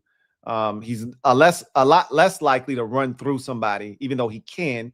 Deebo is absolutely going to run through somebody, and he is not going to run around anyone, right? So I think but they both are good in space, and they both are good with yak. I will absolutely grant you that. I do believe that is true. MRNGSTR. Thank you for the super chat. Greatly appreciate you. I think that's Morning Star, if I had to guess. Thank you for the super chat. Greatly appreciate you, Morning Star. Tabletop Laboratories. Thank you for the super chat. Greatly appreciate you. Tabletop Laboratories. Love the thumb. Love the moves we made. Don't understand the moves we didn't. Corners. Where? Question mark. Secondary been the worst unit for 3 years straight. Scheme will help but won't solve. Division is full of tall demon wide receivers. And so I get your frustration and where you're coming from, but you literally answered your own question, right? The scheme does, in fact, help the cornerback position. And because of the scheme and the way it's set up, the tall receivers aren't going to, like, having a tall receiver is a problem when you're in man coverage, when the corner can't see what's going on. That's when it becomes a problem, right?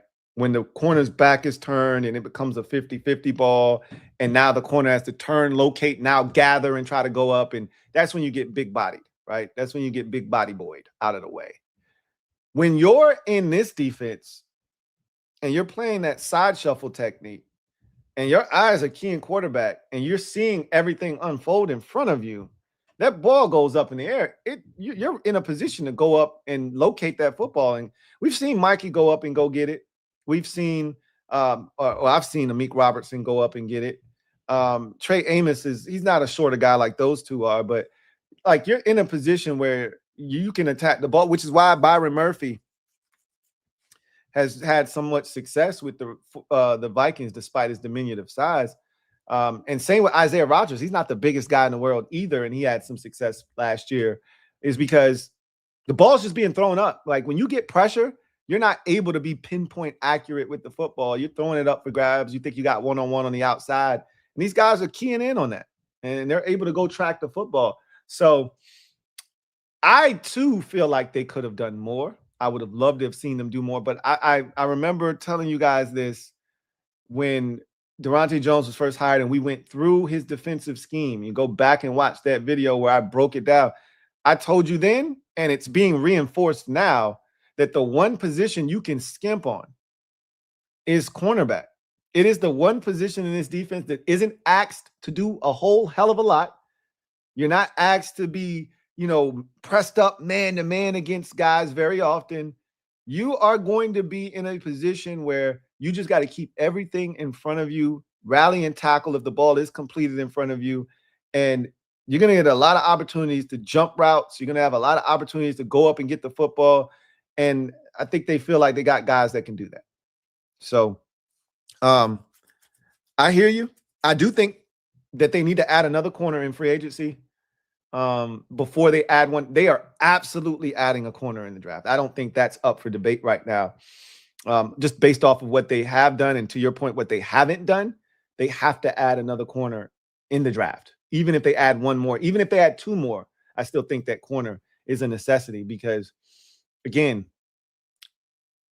although Amik Robertson is signed to a 2-year deal, so you will have 3 guys on the roster next year at the cornerback position. It'll be the first time in the Adam Peters, Dan Quinn era that you won't just have 2 corners that are on the roster under contract going into the following season. Last year, after the regular season, it was just Mikey and Marshawn Lattimore under contract. This year, it was just Mikey and Trey Amos.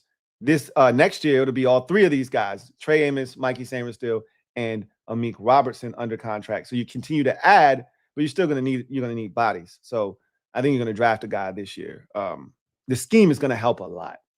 That's what they're banking on. The scheme is going to supersede the need for taller corners to go up against these receivers. U.S. tax expert, stand up. You are the newest member of the MOBB mob. You know what to do. Show U.S. tax expert some love. Welcome him with open arms. Y'all know how we do it here in the mob, and show U.S. tax expert how we do it. Welcome to the squad. Glad to have you on board, U.S. tax expert. Football Beyond, thank you for the super chat. Greatly appreciate you. Double up. Thank you for doubling up. Who writes? What up, Louie T? What's up, Football Beyond? If we win 10 games, no hat, bet. I mean, I've gone on stream, and if you want to see me without a hat on, tune into the draft. The first night of the draft, I never wear a hat, right? It's not often that I don't wear a hat, but I've not worn a hat before, and I never wear a hat during my draft coverage. So I'll be without a hat. I'll have my wine, and I'll be feeling good, and we'll be turning up on day 1 of the draft, and we'll see what they decide to do. And if you want to see me without a hat, you can tune in then, but I'll take your bet. I mean, it's not a big deal. I can go without a hat. It's not a big deal.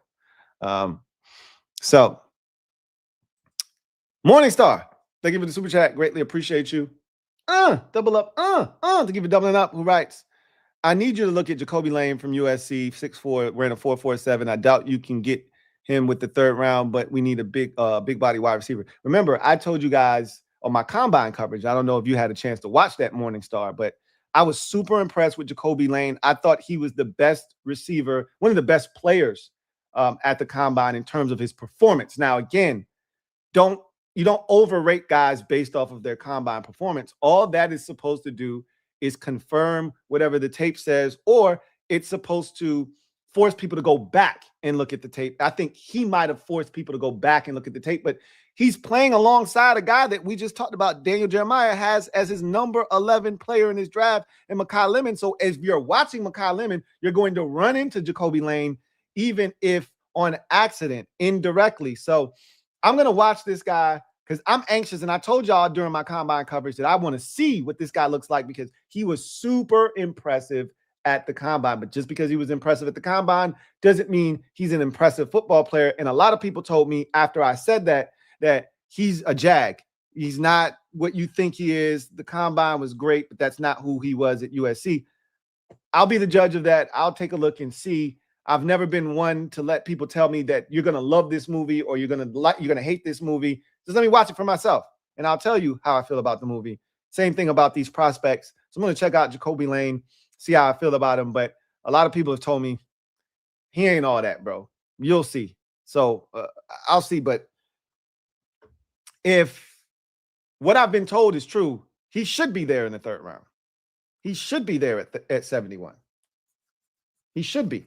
But no, we will see, right? We will see. The Commandalorian. Thank you for the super chat. Greatly appreciate you. Commandalorian writes, Lou, check out Chris Bell, Louisville wide receiver. Good. More likely than not, he will be on my list of receivers to check out. I'm going to check out probably every bit of 20 receivers in this draft, the top 20 that I can, grab from various publications, take the top 20 of those guys and watch them and then report my findings back to him and rank them. That's what I did. That's what I often do. Rank them, put them in order in which I would take them in the draft. And this year I plan to have some sort of big board for you guys. That's my plan. We'll see if I'm able to execute it or not. Young Pluck.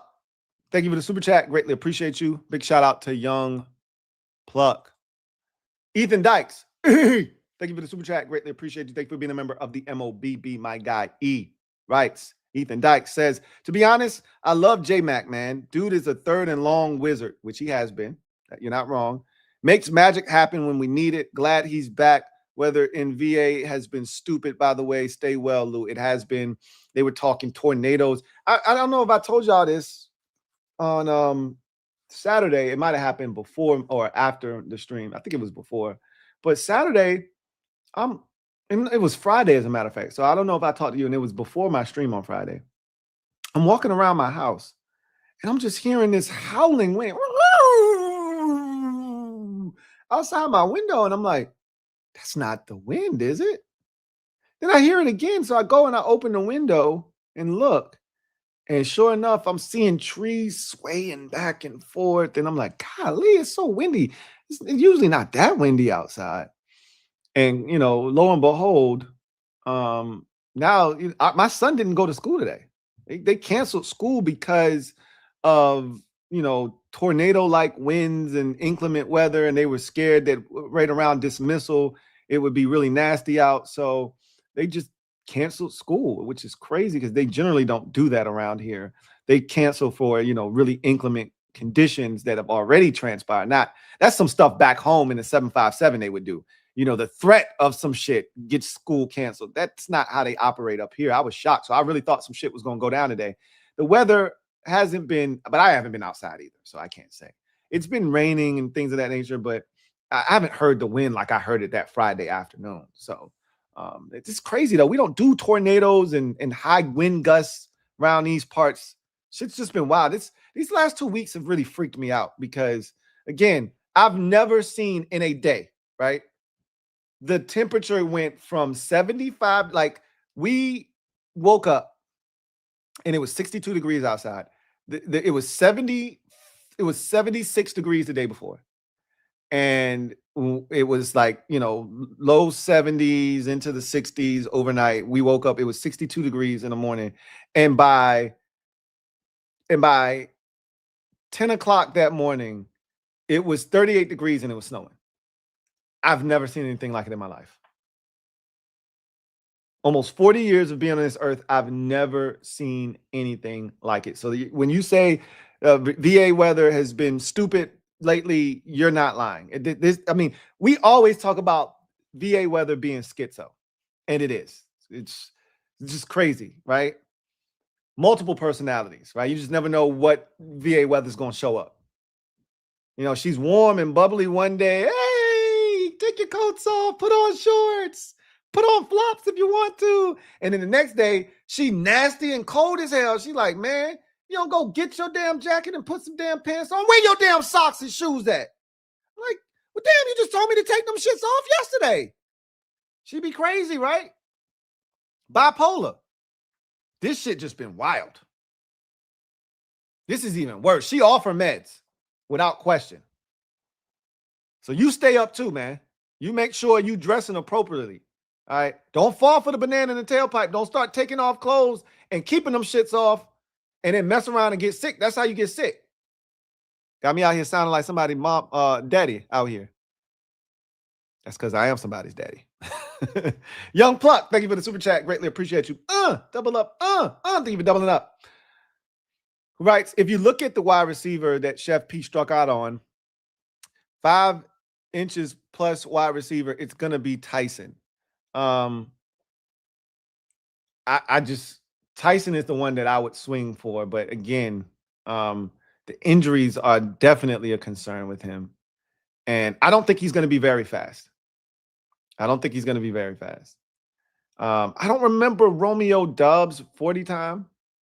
If I'm not mistaken, Romeo Doubs ran a sub 4.5. I'm going to look it up now. I'm curious, actually.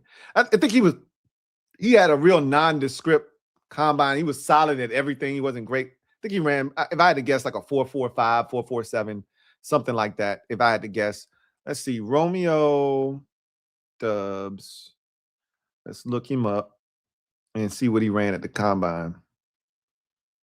To your point, Romeo Doubs is 6'2".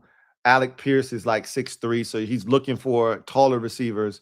Carnell Tate, if I'm not mistaken, is like 6'2". Let me see what Carnell Tate weighed in and measure that.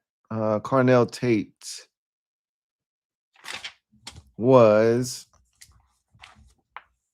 he measured in at 6'2" and a quarter. So yeah, he fits that. Carnell Tate fits that profile. Let's see. He did not run a 40. Thought he ran a 40. I guess he didn't run a 40. Let me see if I can track down what his 40 time. Romeo Doubs 40 time. Let me see if he ever ran one. 4.47. He ran it at the pro day. 4.47. I thought it was like a nondescript time. It wasn't, nothing to knock him down, nothing to like really super elevate him. I think Tyson's going to be somewhere in that neighborhood. I don't think he's going to run a sub 4.5. I think he's going to run like a 4.52. Is Jordan Tyson. I liken him to a CeeDee Lamb. Let me see if I got a height and weight on Jordan Tyson. If he weighed in at the combine, 6'2" and an eighth, 203. So I think that's right around where CeeDee Lamb is. I think CeeDee Lamb is like 6'2", 205, 210, 215. Let me see. CeeDee Lamb. And CeeDee Lamb, I think he ran a 4.52, if I'm not mistaken. I remember him. That's what pushed him down the draft, even though he was probably the best receiver that year. 6'2", 200 pounds is what he listed as. Let's see what he weighed in at the combine when he came in. Basically 6'1" and 5/8, 198. Ran a 4.5 flat. So a little bit faster than what I thought he was, but yeah, he wasn't a burner, right? And I think that's what Jordan Tyson is going to be, somewhere in that 4.48 to 4.52 range. None of that bothers me at all. He's not like CeeDee Lamb is actually really good with the ball in his hands. Jordan Tyson is not. I think that's what a lot of these receivers in this particular draft are missing. Like, you want the guys that can take the 5-yard pass and turn it into the 55-yard touchdown. You want the guy that can catch the 12-yard dig route and haul ass and make a guy miss and jaunt into the end zone like Justin Jefferson or Jamar Chase or, that's just not what I don't think any of these guys are. I'm going to have to watch, but I don't think any of these guys are. There are other guys in the draft that may be able to do that. That's what I'm looking for. Like, Terry isn't that guy, right? He's never been a super duper run after catch guy. And it forces you to continually have to drive the distance of the field if you're not just hitting a big one over the top. So rare in this league to hit the big, like, I loved Terry's catch and run on the slant, which is why I always want us to throw Terry more slants against the Eagles in the playoff game. He breaks a tackle and then he uses his speed to outrun an angle, dive for the end zone, and gets the touchdown. We need more of those. We don't have enough of those. Remember, we made a big stink about Jaden Daniels' touchdowns in his rookie season. How many of them were caught outside of the end zone and run into the end zone. We went like the first 12 or 13 weeks before somebody actually caught a touchdown outside the end zone and ran it in, because we don't have those type of players. So I want more guys that can do that. And this draft is void of those guys at the top, at least, I feel like. So again, I'm going to have to watch, because maybe Makai Lemon is actually that kind of guy. But Tate isn't. I know that for a fact, and I know Tyson isn't. So we'll see. But to your point, if you were going to go receiver at 7, Tyson to me is the guy that probably has the most upside, but he also has the lowest floor too, because the injury concerns. So Commander Lorian, thank you for the super chat. Greatly appreciate you. Commander Lorian, double up, thank you for doubling up. Who writes, so you choosing one of the receivers over Bain? I got to watch him. Right now, I tell you no. I probably wouldn't choose one of the receivers over Bain. I probably wouldn't. Like, I got to watch Ruben Bain, but something tells me he's going to be really good in the league.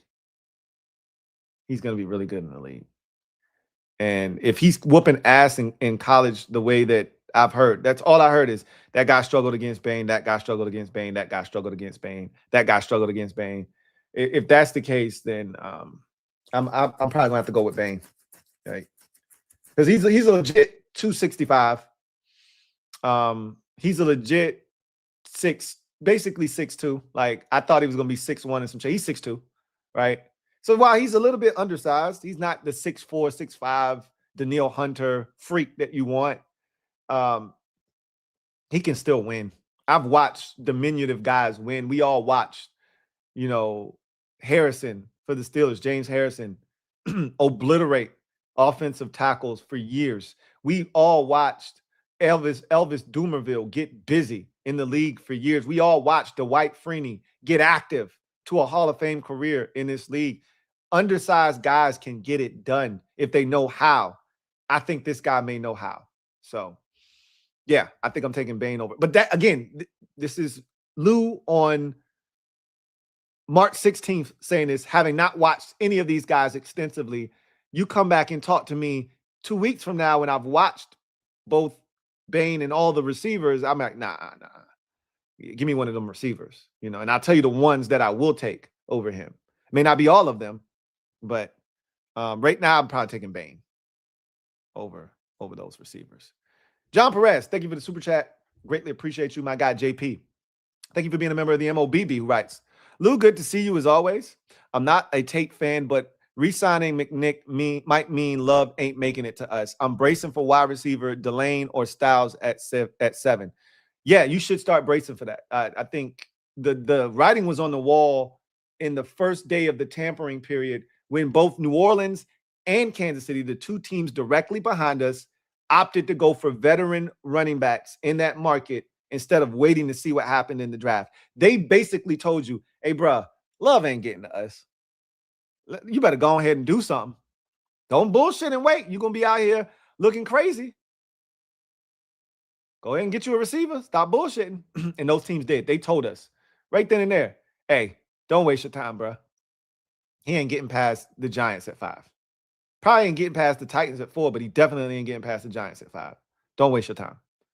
So, yeah, I would start focusing on these other positions. Right? If you're a wide receiver guy, Delane, Styles, start focusing on that. Start focusing on that. Wilfredo Elias, thank you for the super chat. Greatly appreciate you.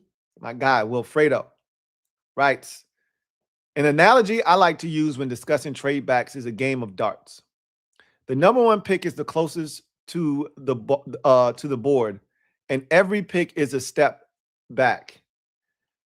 And prospects affect the size of the bullseye. And that is why I don't want to keep moving further back away from that bullseye, right? The closer you get, the more likely it is you're going to get something. Now, again, there's no guarantees in this thing. Absolutely, there's no guarantees in this thing. So you just like you can find a an elite prospect at 5. You can find one at 13. You could find one at 18. You could find one at 23. You could find one at 28. You could find one at 33, 38, so forth, so forth. It just becomes less and less likely as you move back. The chances of this guy turning out to be what Will Anderson was as a top 5 pick decreases, right? There are drafts where guys like Micah Parsons, for whatever reasons, fall, right? And so somehow you end up with a Micah Parsons at 11. That shit happens too. But generally speaking, the elites go early, and then everybody else has to try to find guys that can compete at that level. We're in a position to get one. Just say you get one, man. I just say you get one. I just say you get one. You're already there. I just say you get it while you're there. DMV Bay. Thank you for the super chat. Greatly appreciate you. Thank you for being a member of the MOBB. Love the analogy, by the way. DMV Bay writes, Lemon, in my opinion, is the most ready of the wide receivers if we had to choose one at 7. I've heard somebody else say that. Matter of fact, I think it was Rio who told me Lemon is the one right now. Lemon! Hit the lemon with the freeze pop. He's the one that could step in right now and get you 1,000 yards in his rookie season. He'd be the guy ready to step in and be an immediate day one impact player at the receiver position. Not to say that the other guys can't. He just says that Lemon is the most ready. Best separation, reliable hands, major yak, punt returns, and has played cornerback when they had injuries, just a dog mentality. And you heard that from DJ in his synopsis of what he is, basically saying he has a running back body, linebacker mentality, with all the things that you just mentioned. I mean, you just pretty much nailed it as far as what he is. So the question then becomes, why not him the first receiver off the board if all of these things exist? Could it be the size at 5'11"? You want somebody a little bit taller? Because, you know, we try to pigeonhole, you know, receivers. You want an X. That X has to be at least 6 feet tall. That's not true, right? That's not true, but that's what you want. Preferably 6'2" is what you want. You want the Justin Jefferson size X. You know, Jamar Chase, he's probably 6 feet. He ain't 6'2", you know. But Malik Neighbors, he probably 6 feet. He ain't 6'2", but you would like him to be 6 foot. But at the end of the day, a 5'11" dude, if he getting active, who gives a shit, right? Who gives a shit? So again, I think with Lemon, and I talked about this earlier in the show, with the pro day he just turned in, I think you're going to start hearing his name come up as one of the first receivers taken in this draft. Again, I don't know if that's going to turn out to be the case, but you're going to start seeing his name pop up in these mock drafts, legitimately in the top 10. For all the reasons you just named, DMV Bay. Kernersville Pro Painters. Thank you for the super chat. Greatly appreciate you. Kernersville Pro Painters writes, what do you think about Delane at 7? Again, another name that has come up. If this team is interested in upgrading their cornerback position at 7, he probably is the guy. I'm interested to see how fast he runs. I don't think that matters if you are playing this scheme. But this is the thing that I always want to remind people of, because we get caught up in scheme this, scheme that. For right now, in the short term, the scheme is everything. Durante Jones' scheme is everything, and you got to get him the talent to run his scheme.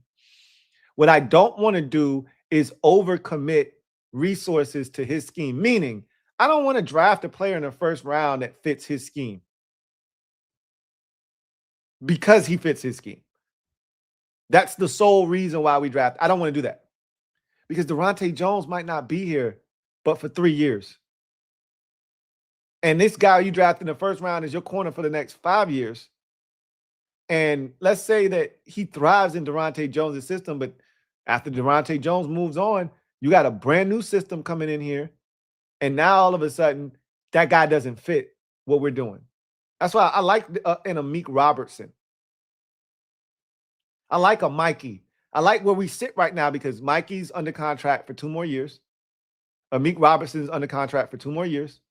And Trey Amos is under contract for 3 more years. If Durante gets a job after his second year here, third year here, you get a new crop of corners coming into this team, right?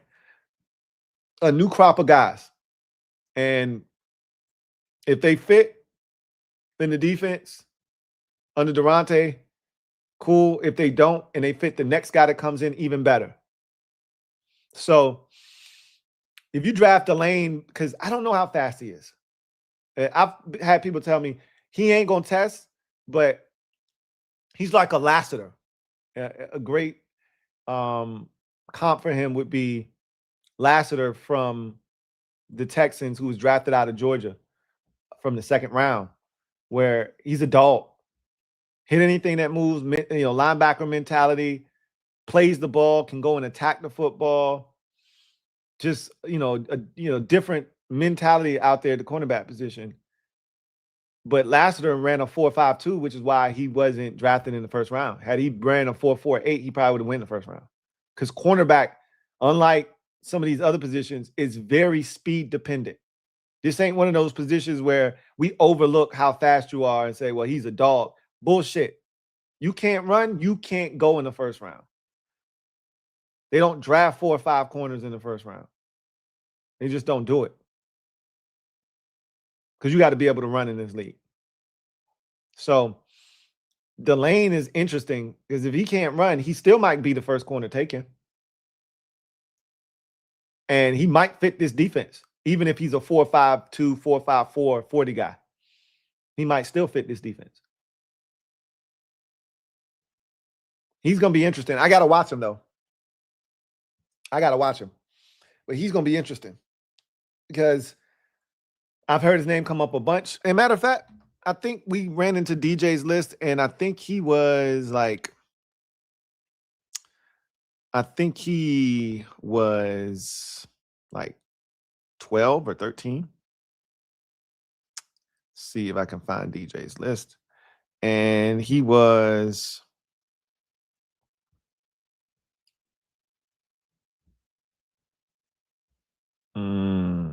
he can't be that low.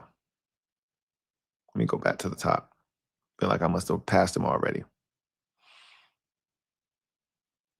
He's 9. He's 9th. So let's read his quick little bio. Delane is one of the most consistent players in this draft class. He makes everything look easy in coverage as a corner who is extremely loose and fluid in his change of direction. He is adept at press coverage, possessing the ability to reroute and mirror all over the field. In zone, he plays with instincts and awareness. He goes long stretches without getting challenged because of his tight coverage. When he is attacked, he can locate and make plays on the ball. He always looks to get involved in the run defense, closing space in a hurry, and operating as a physical, reliable tackler. Overall, Delane has the tools to match up with every style of receiver and can run with the vertical weapons and play physical with the bigger ones. So he seems to check every single box, does Mansour Delane. And so I'm open to it. I'm open to it because look, as much as I love Mikey, I've told y'all this before. This is not a secret. I prefer Mikey to not start outside. In this defense, Mikey can start outside and you can get away with it, and it's not going to hurt you as much as it did in a DQ Joe Witt Jr. type scheme where you're playing man and everything that you do converts to man, but you are playing a lot of man coverage and being asked to hold it down. What they're doing in this defense is going to convert to man, but they're staying on top of receivers. They're staying on top of receivers and playing from the top down, right? So it's different. That's not what they were doing in the last scheme. They weren't playing everything top down. That's what you're doing in this scheme. Mikey can do that. Do I want someone else opposite of Trey Amos? Absolutely. Would I be on board with Mansour Delane? Yes, I would. If he's everything that DJ just said he is, and I have no reason to doubt DJ, and he can play any scheme, which means he's scheme diverse. He can play man, he can play zone, and he tackles. Yeah, sign me up. I don't want Mikey outside. I never wanted Mikey outside. That's never been my preference. I want Mikey on the field. I don't want him outside. So I'm open to Mansour Delane at 7. Off to another world. Hold on a second. MC Saba, thank you for the super chat. Greatly appreciate you. MC Saba writes, hey, Lou. What's up, MC Saba? Hope you and the family are doing well. Likewise. I truly want to thank you for the free agency coverage. I was in California for work, and I just listened to your lives to catch up. Appreciate that. And I'm glad you were able to, stay in tune to what was going on through my streams. Glad I could be of some assistance. Who do you see as wide receiver 2? I mean, obviously, when he is released, and it's going to happen. I listened to Adam Schefter last night talk about the situation, and it's which all of you guys basically said, which is the 49ers are going to try and hold out as long as they can. They don't have to do anything. He doesn't see them cutting him loose anytime soon. They could hold on, but at some point they have to cut him. Right? They're not paying him his base salary. There are no guarantees involved, so they can go this entire offseason and hold out hope that someone gives them something and string this process along. But at some point, they aren't going to want to have to start paying this man. And so not wanting to have to pay him, you're going to have to cut him loose at some point. So he's the number 2 is Brandon Ayuk. If there's no Brandon Ayuk, then that's a problem, which is why people want to draft a receiver. If there's no Ayuk, then Treylon Burks, I guess, becomes your number 2. No one's comfortable with that. Well, not no one. Most fans aren't comfortable with that. So, yeah, I think that's kind of where we are right now. Ayuk is going to be the wide receiver 2 once he gets released. This is not a lot of fans that are okay with that scenario because this guy hasn't played football in almost 2 years. Off to another world. Thank you for the super chat. Greatly appreciate you. Off to another world. Double up. Thank you for doubling up and rights. 5th round flyer alert. Adam Randall, running back, Clemson. That's the big running back that's like 6'3". Let me look him up. I think he ran well at the combine too. Guys that are that tall are always a little bit iffy for me. I like tall backs. I like I call them the tall upright runners. But 6'3" and 3/8 at 232 pounds, running a 4.5 flat, he might be a little bit too damn big. But because you want a low center of gravity running back. There's a reason why you don't see a bunch of 6'2" running backs in the league because they usually don't play well behind their pads. You can get lit up. The ball will come out. There's a lot of things that go wrong, but and Randall used to be a wide receiver and he converted to running back. We've seen that happen now a couple of times over the last 2 years. Tyrone Tracy, if you recall, I want to say he was at Purdue, was a wide receiver and then he converted to running back, which you rarely see. I'm not sure if it was Purdue. It was one of them type color schools, maybe mixing up where he went, but he decided he wanted to be a running back. And so, you don't see it very often. It's usually the other way around. You realize like Golden Tate was a running back and it was like, man, running backs don't get paid shit. Let me go make this transition to wide receiver. It's usually the other way around. But Randall made the transition to running back. He a big dude, man. He a big ass guy. Got to watch the tape and see what he's talking about. ASAP Live. Thank you for the super chat. Greatly appreciate you. Big ups to ASAP Live. Ethan Dykes, my guy. Double up. Thank you for doubling up with rights. Lou, you 100% right about school in the 757. Laughing my ass off. Cancel for any damn reason. Look, I grew up in it. I lived it. Like, the threat of some shit got you a day out of school. That is not the case for these youngins up here, which is good because, when I was coming up, I wanted the days off. As a parent now, take their ass to school. No, you take your ass to school. Why the hell they canceling school? You need to take your little ass to school. So, yeah, I'm all about them going to school. Don't cancel school. Like, they canceled it today, and I had the Rugrats at the house with me today, and I was like, ugh. Like, it just was a long day for no reason, right? And they could have went to school. Like, I don't think there was any reason for them to cancel school. He says, I'm trying to be a teacher there. I will enjoy those extra days off. Well, in that case, I'm rooting for you to have those extra days off. And being that I'm not in the 757 anymore, I'm all for it, man. Get your extra days off, bro. Love it. And I hope that goes well for you. I hope you land the job that you're looking to land. And I hope you thrive in that position, man. Big shout outs to you, Ethan Dykes. They need good teachers, man, in the 757. Hopefully you go in there and you end up making a difference. They need good teachers there. I know that for a fact. ASAP Live. Thank you for the super chat. Greatly appreciate you. Double up. Thank you for doubling up. ASAP Live writes, Bane will make every team that passes on him regret it. That might turn out to be facts, which is why I told myself, I got to cut this Bane shit out. Like this whole Bane is this, he's that, like this arm length shit. I got to cut this shit out, bro.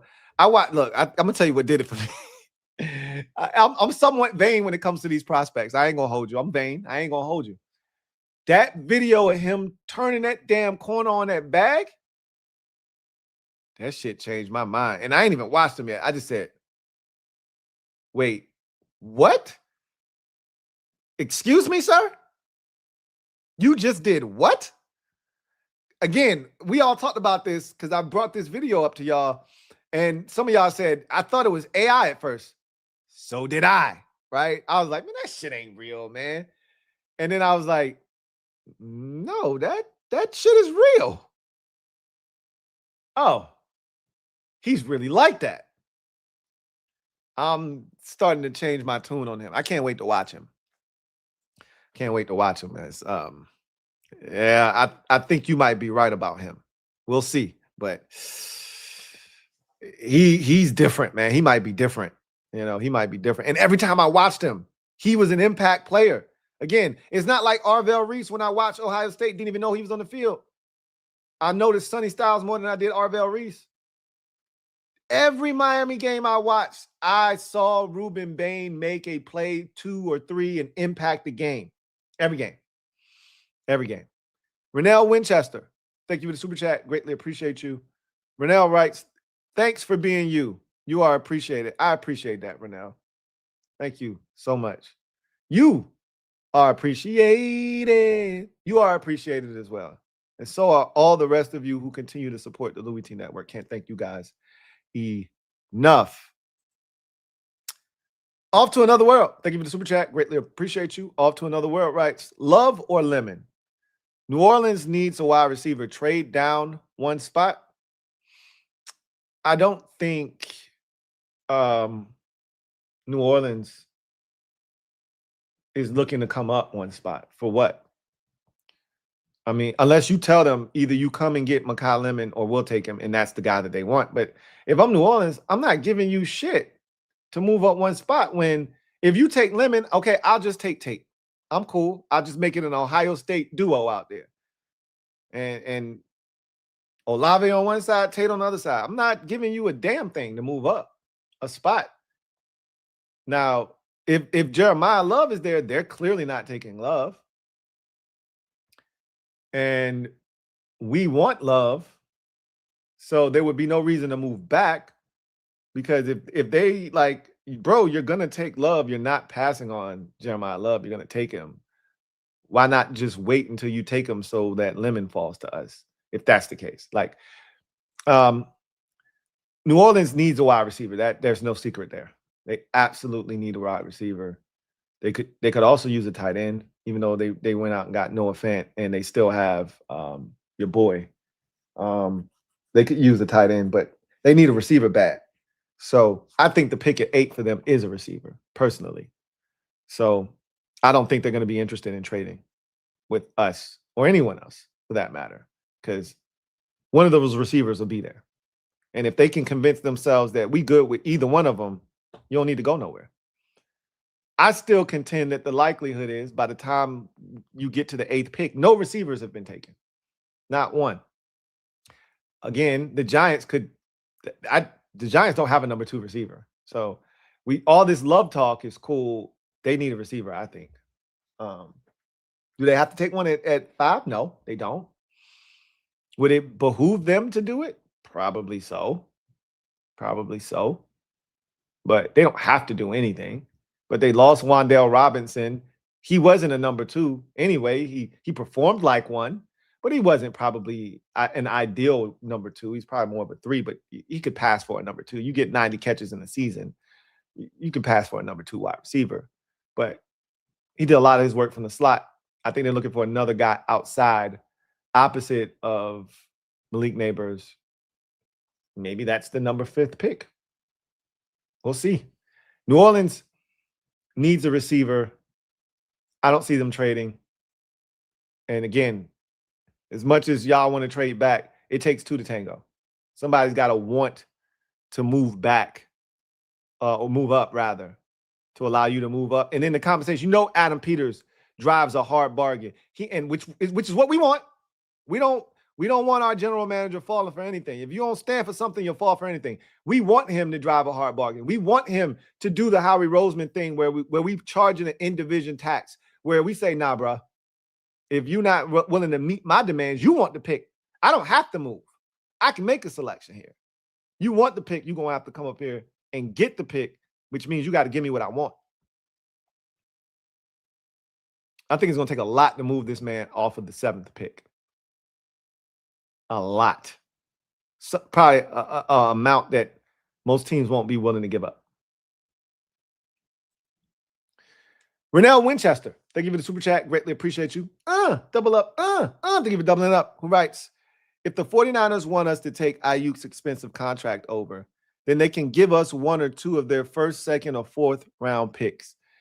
Else, erase the contract September 1st when it can be changed. They're not going to give us anything. If anything, they want somebody else to give them a draft pick for Ayuk. They'll take anything at this point. They'll take a 7th round pick, a conditional 6th round pick. They'll take anything for Ayuk, a conditional 7th. They don't give a shit. But the problem is nobody's giving you anything for him because no one's inheriting that contract when they know you're going to release him anyway. No one's doing that. And the guy hasn't played and he's shown his ass. And then another thing, if he's done that to you, who's to say he won't do it to us, where if we trade for him, he doesn't want to play for us. He only wants to go and play with the Commanders and play alongside his best friend. If he doesn't want to play for us and we trade a 5th round pick for him, who's to say he won't decide to stay away from the team, ghost us, whatever, right? I don't know. The 49ers aren't giving anybody anything to take this contract off their hands. They've already done the deed of taking the man's guaranteed money back. So at this point, it'd be some dead cap that they got to eat, but they already know that. They've already braced themselves for that. So no one's taking him off their hands via a trade. They're going to have to release him. And it's going to happen eventually. They have no choice. But they're gonna play the long game here. And that's within their rights. It sucks. But it is what it is. Anyway, I digress.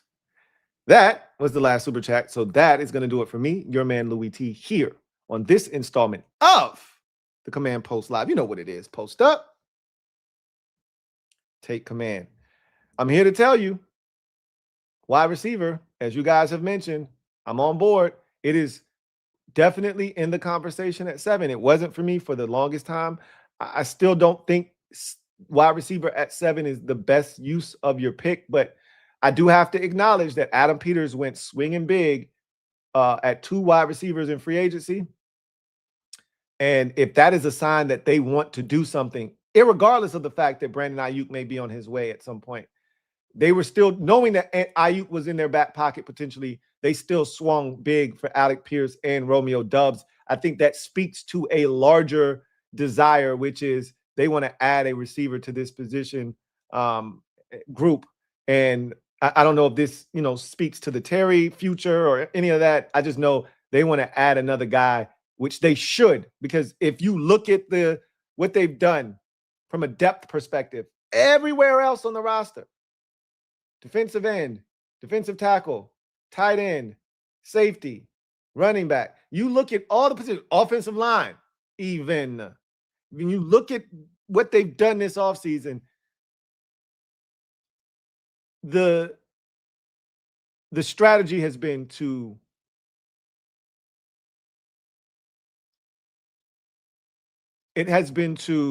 trying to find the right word to go with I wouldn't even say that. I can't even say quantity over quality because I feel like we got tremendous quality.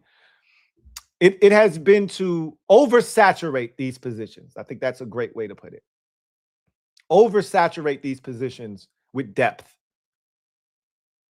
Not just be satisfied that you found starters that, frontline got. No. We're going to make sure that if anything happens to these starters, we're still in good shape. And even though they brought in 2 receivers in De'Ami Brown and Van Jefferson, those aren't needle movers.